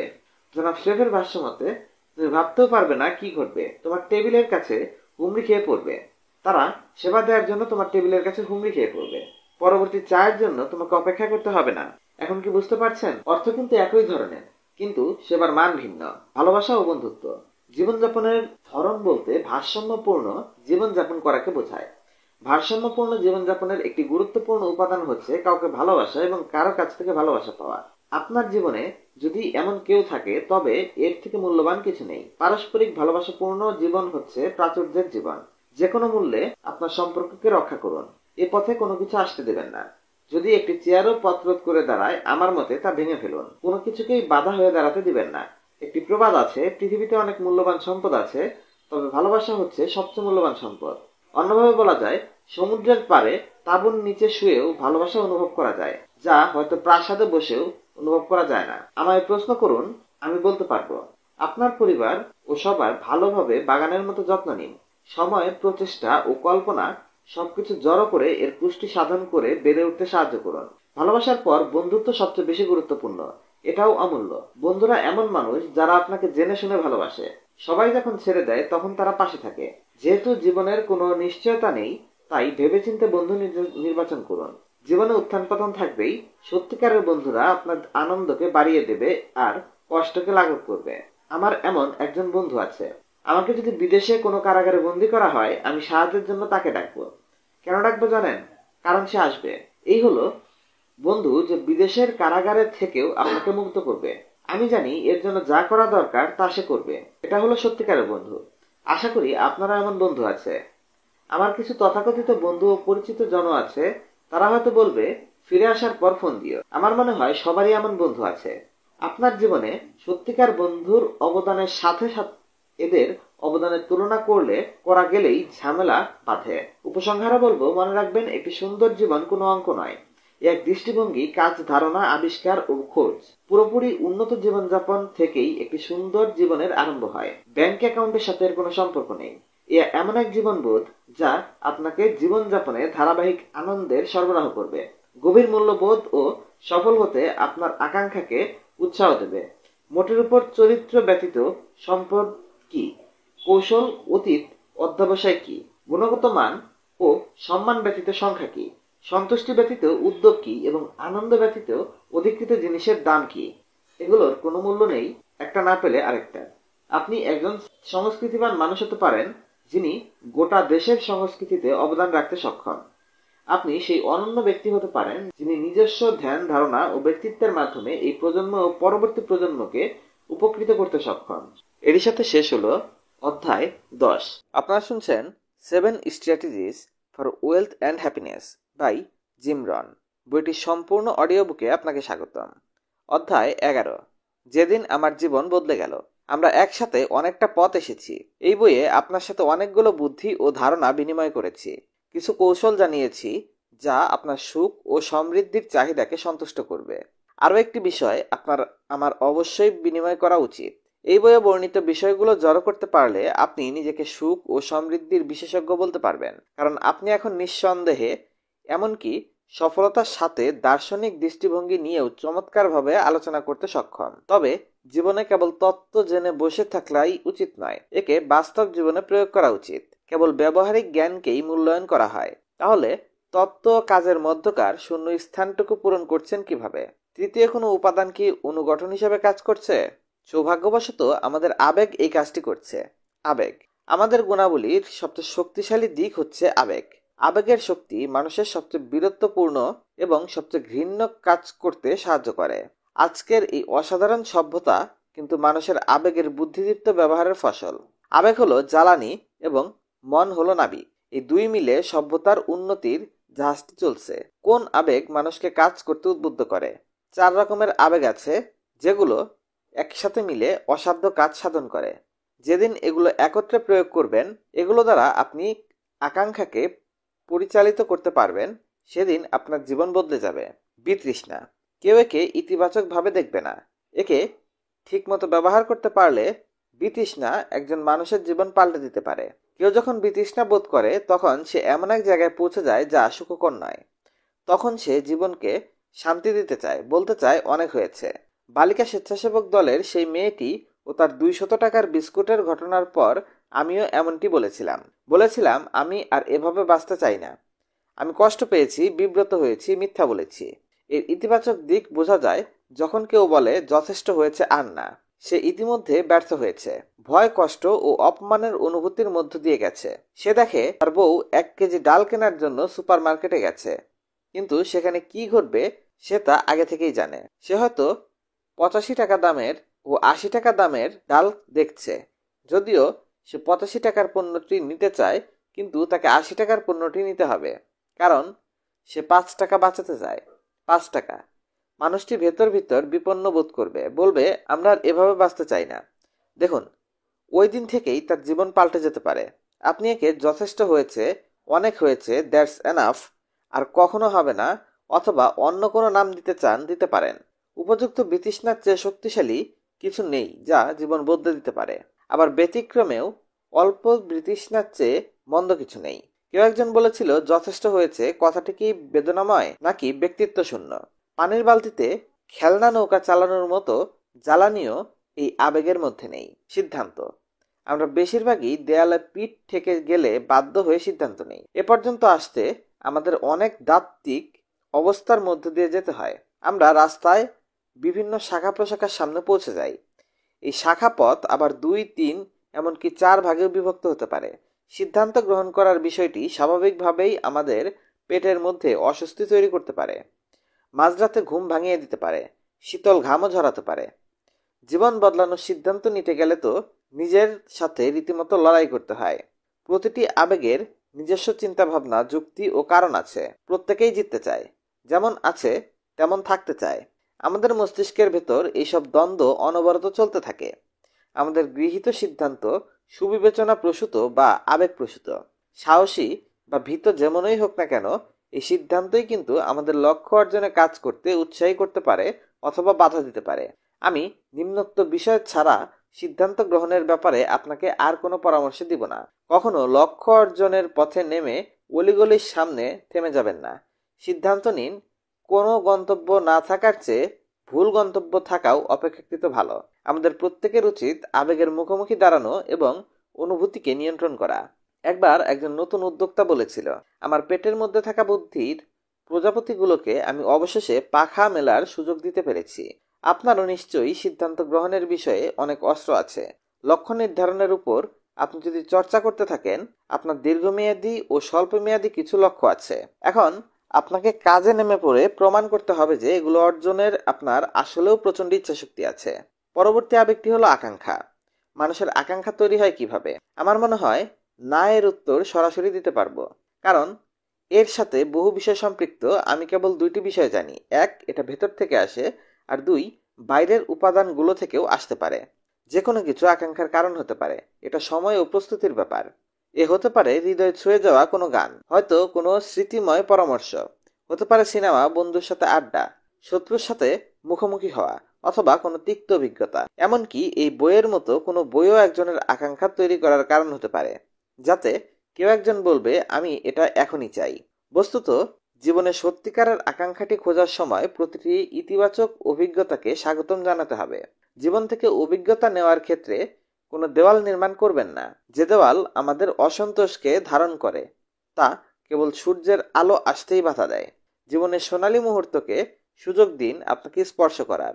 হতে পারে এই সোনার কাঠির স্পর্শে আপনার জীবন বদলে যাবে। পরবর্তী আবেগটি হলো সংকল্প। সংকল্প বলে আমি করবই। এই 2টি শব্দ অনেক শক্তিশালী। আমি করবই। ব্রিটিশ রাষ্ট্রনায়ক বেঞ্জামিন ডিসরেইলি বলেছিলেন, যখন কেউ এই বলে সংকল্প করে, হয় করব নয় মরব, তখন কোনো কিছুই তাকে আটকাতে পারে না। এই ইংলিশ শব্দটির প্রতিশব্দ বাংলায় হচ্ছে ধরফর করা। এর মানে হচ্ছে ব্যর্থতা এড়াতে বড় কোনো ঝুঁকি নেয়া এবং সেই ঝুঁকি নিয়ে নিজের সবটুকু দিয়ে লক্ষ্যের প্রতি ঝাঁপিয়ে পড়া। যারা পাহাড়ে উঠে তারা বলে আমি পাহাড়ে আরোহণ করব। অন্যরা আমাকে বলেছে এই পাহাড় নাকি অনেক উঁচু, অনেক দূরে, অনেক খাড়া, পথ অনেক বন্ধুর ও কঠিন, কিন্তু এ আমার পাহাড়, আমি এতে আরোহণ করবই। তুমি আমাকে এর চূড়া হতে হাত মারতে দেখবে, না হলে কখনোই দেখবে না, কারণ চূড়ায় পৌঁছাতে না পারলে আমি ফিরে আসবো না। এই সংকল্পের সাথে কে দ্বিমত পোষণ করতে পারে? এরকম দৃঢ় সংকল্প থাকলে আমি জানি যে সময় ভাগ্য ও পরিবেশ সব মিলে এই মর্মে সিদ্ধান্ত নেয়, আমাদের উচিত তার স্বপ্নকে সত্যি হতে দেওয়া। সে বলেছে হয় সে এখানে পৌঁছাবে, না হয় আমৃত্যু চেষ্টা করবে। সংকল্পের সবচেয়ে ভালো সংজ্ঞা আমি পেয়েছি ক্যালিফোর্নিয়ার হস্টার সিটির একজন স্কুলগামী বালিকার কাছ থেকে। আমার অভ্যাস মতো একদল নিম্ন শ্রেণীর স্কুলের বাচ্চাদের উদ্দেশ্যে সাফল্য সম্পর্কে একবার বক্তৃতা দিচ্ছিলাম। আমি প্রশ্ন করলাম, সংকল্প মানে কি, কে বলতে পারবে? কিছু হাত উপরে উঠলো। আমি কিছু ভালো সংজ্ঞা পেলাম, তবে শেষেরটি ছিল সবচেয়ে ভালো। পেছনের বেঞ্চ থেকে এক লাজুক মেয়ে উঠে দাঁড়িয়ে বলল, আমার মনে হয় সংকল্প মানে হলো নিজের কাছে ওয়াদা করা যে আপনি কখনো হাল ছাড়বেন না। বাহ, আমি যতগুলো সংজ্ঞা পেয়েছি তার মধ্যে এটি ছিল সবচেয়ে ভালো। নিজের কাছে ওয়াদা করা যে আপনি কখনো হাল ছাড়বেন না। চিন্তা করুন তো, হাঁটা শিখতে একটি শিশুর কত সময় লাগা উচিত? একটি শিশুকে আপনি কি বলবেন তোমার সুযোগ শেষ বা তোমার সময় শেষ হয়ে গেছে বলে বসিয়ে দিবেন কি? কথা বলার আগে তাকে কতটুকু সময় দিবেন? আপনি হয়তো বলতে পারেন, এ কেমন কথা? এমন কথা বলা কোনো মতেই ঠিক না। পৃথিবীর প্রত্যেক মা বাবা বলবে হাঁটা শেখার আগ পর্যন্ত আমার বাচ্চা চেষ্টা করে যাবে। সাধারণত এভাবেই সবাই হাঁটা শেখে। এভাবে দারুণ এক জিনিস শেখার আছে। নিজেকে প্রশ্ন করুন, আমার কি স্বপ্ন আছে? সেই স্বপ্নটি কি? স্বপ্ন পূরণের জন্য আমি কত সময় দিচ্ছি? আমি পরামর্শ দেব উত্তরে একথা বলতে, ঠিক যত সময় দরকার তত দিব। যতক্ষণ পর্যন্ত সফল না হব ততক্ষণ পর্যন্ত চেষ্টা করে যাব। এই হলো সংকল্পের মূল কথা। পরবর্তী আবেগটি হলো কাজ। যে জ্ঞান আবেগ দ্বারা তাড়িত হয় তাকে কাজে পরিণত হয়। বলা যায় আবেগ তাড়িত জ্ঞান সমান সমান কাজ। প্রথমে জ্ঞান অর্জন করতে হবে, তারপর সেই জ্ঞানের সাথে আবেগ জড়িত হয়। এরপর একজন ব্যক্তি কাজ করতে উদ্বুদ্ধ হয়। এজন্যই বাংলাদেশে ডেল কার্নেগির, নেপোলিয়ন হিলের বইগুলো ব্যাপক জনপ্রিয়তা পেয়েছে। কাজ হলো এই সূত্রের শেষ অংশ। এই উপাদানটি ফলাফল নিশ্চিত করে। কেবল কাজের মাধ্যমেই প্রতিক্রিয়া পাওয়া সম্ভব। কাজ পুরো পৃথিবীর সফলদের দেখতে ভালোবাসে। যারা কাজের মাধ্যমে সফলতা অর্জন করে তাদেরকে ভালোবাসে। এর ফলে তারা যে পুরস্কার পায় তা দেখতেও ভালো লাগে। আমি এর উপর জোর দিচ্ছি কারণ আমি এমন অনেককে দেখেছি যারা অন্যান্য লোকের অনুমতির জন্য অপেক্ষা করে। কবে কেউ তাকে কোনো একটি কাজ করতে বলবে, পরে সে কাজটি করবে, এমন ধরনের। আবার কিছু কিছু পুরুষ আছে কেবল কথাই বলে যায়, আমি এই করব ওই করব। এ নিয়ে বিখ্যাত এক প্রবাদ আছে, কাজ ছাড়া বিশ্বাস কোনো ফলাফল আনে না। কথাখানি পুরোপুরি সত্য। আমি পারবো, আমি পারবো, এই ধরনের বক্তব্যের প্রতি আমার পূর্ণ বিশ্বাস আছে। এগুলো বিশ্বাস করা, বারবার বলা ভালো, এ নিয়ে আমার কোনো আপত্তি নেই। আমি কেবল বলতে চাই এই বিশ্বাসের সাথে সাথে কাজও করতে হবে। শৃঙ্খলার সাথে প্রতিদিন কাজ করে গেলে এই ধরনের বিশ্বাস আরো মজবুত হয়, পাশাপাশি ইতিবাচক ফলাফলও নিয়ে আসে। কিন্তু বিশ্বাস ও মূর্খতার মাঝে সূক্ষ্ম এক পার্থক্য রয়েছে। কাজ ছাড়া বিশ্বাস করা, বারবার মুখে যে আমি পারবো এটা বলা মূর্খতার পরিচয়। এতে আত্মবিভ্রাট ঘটে। আত্মবিভ্রমটি কেমন? সারাক্ষণ নিজের মনের মধ্যে বোধ হয় আমি ইচ্ছা করলেই এটা করতে পারবো, এটা করতে পারতাম কিন্তু আমি করিনি, আমি পারি সবই কিন্তু কিছুই করি না। এই ধরনের আত্মবিভ্রম এক ধরনের ভুয়া আত্মবিশ্বাসের খোলস তৈরি করে।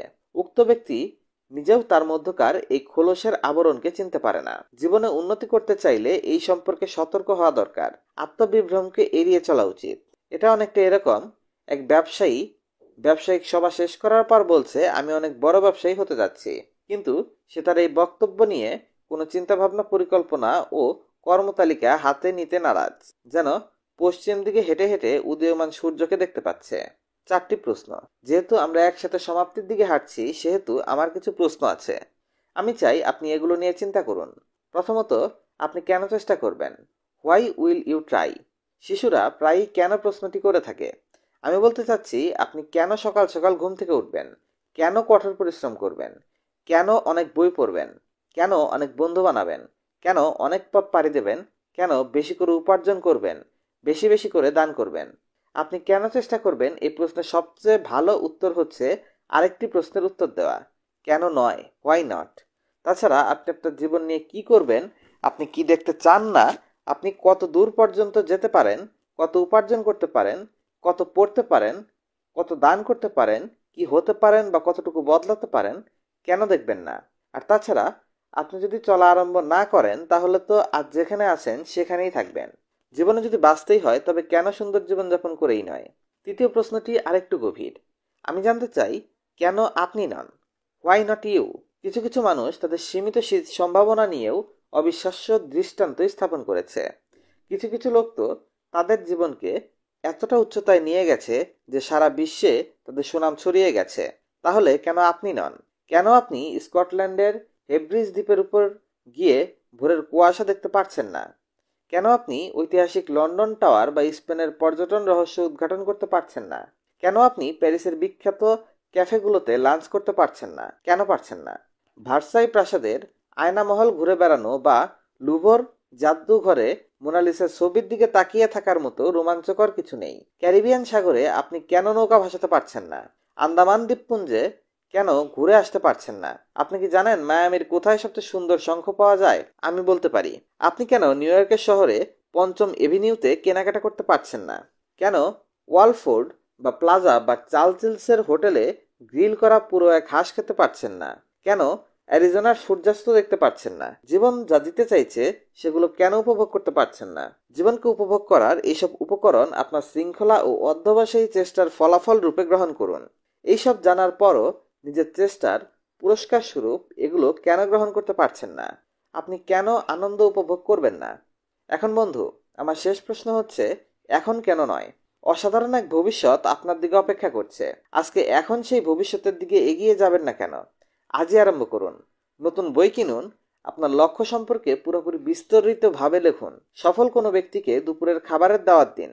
আপনার দক্ষতা ও যোগ্যতা বৃদ্ধিতে নতুন নতুন উপায় বের করুন। ভালোবাসা ও সৌজন্যবোধের দৃষ্টিভঙ্গি গঠন করুন। আত্মবিশ্বাস বাড়ানোর চেষ্টা করুন এবং চলতে আরম্ভ করুন। আর অবশ্যই সৃষ্টিকর্তার কাছে সাহায্য চান। হ্যাঁ, আমি বিশ্বাস করি আমাদের সাফল্য আমাদের উপরে নির্ভর করে, কিন্তু আমি এও জানি যে আমাদের আধ্যাত্মিক শক্তিও দরকার। বিশেষ করে সমস্যার সম্মুখীন হয়ে আমরা যখন আশাহত হব, ঠিক সেই সময় সৃষ্টিকর্তার সাহায্যের প্রয়োজন। একটা গল্প বলি। এক দেশে এক জায়গা ছিল যেখানে প্রচুর পাথর ও বন্য গাছপালা জন্ম নিত এবং জায়গাটিকে পতিত করে ফেলেছিল। এক ব্যক্তি সেসব পাথর ও বন্য গাছপালা কেটে 2 বছর পর একটি সুন্দর বাড়ি ও বাগান তৈরি করলো। বাগানে বহু ধরনের ফুল গাছ ছিল যেগুলো দেখতে ছিল অপূর্ব। একদিন এক সাধু এলেন। তিনি বাগানের কথা অন্যদের কাছ থেকে শুনেছিলেন, কারণ এর খ্যাতি চারদিকে ছড়িয়ে পড়েছিল। তাই সাধু নিজে দেখতে এলেন এবং বাগানের মালিক সৃষ্টিকর্তাকে মনে রেখেছে কিনা তা পরীক্ষা করে দেখলেন। সাধু বাগানের মালিককে বললেন, সৃষ্টিকর্তা আপনাকে কত সুন্দর একটি বাগান দিয়েছে, আশীর্বাদ করেছে। বাগানের মালিক বুঝতে পারলো। সে বলল, হে মহান সাধু, আপনি ঠিকই বলেছেন। সূর্যের আলো, বৃষ্টি, মাটি, বীজ ও ঋতুর সহযোগিতা না থাকলে এই বাগান তৈরি করা সম্ভব হতো না। তবে আপনার উচিত ছিল কয়েক বছর আগে এটি দেখা, যখন এটা সৃষ্টিকর্তার অধীনে ছিল। নিঃসন্দেহে সৃষ্টিকর্তা আপনাকে ও আমাকে এই জীবন উপহার হিসেবে দিয়েছেন, কিন্তু আমরা জীবনে আল্লাহর নিয়ম নীতি মেনে সুখ ও সমৃদ্ধি অর্জন করব কিনা সেই সিদ্ধান্ত আমাদের নিজেদের। এরই সাথে শেষ হলো 7 strategies for wealth and happiness বইটি কেমন লেগেছে অবশ্যই কমেন্ট করে বলবেন। আর আমরা আমাদের অডিও বুক অ্যাপ আসার সাথে সাথে অ্যাপের লিঙ্ক আপনাদের ভিডিও ডেসক্রিপশন এবং প্রথম কমেন্টে দিয়ে দিব। সেখান থেকে অ্যাপ ডাউনলোড করে নেবেন। সেখানে আপনি সমস্ত অডিও বুকগুলো ফ্রিতে শুনতে পারবেন। ধন্যবাদ পুরো ভিডিওটিতে সাথে থাকার জন্য।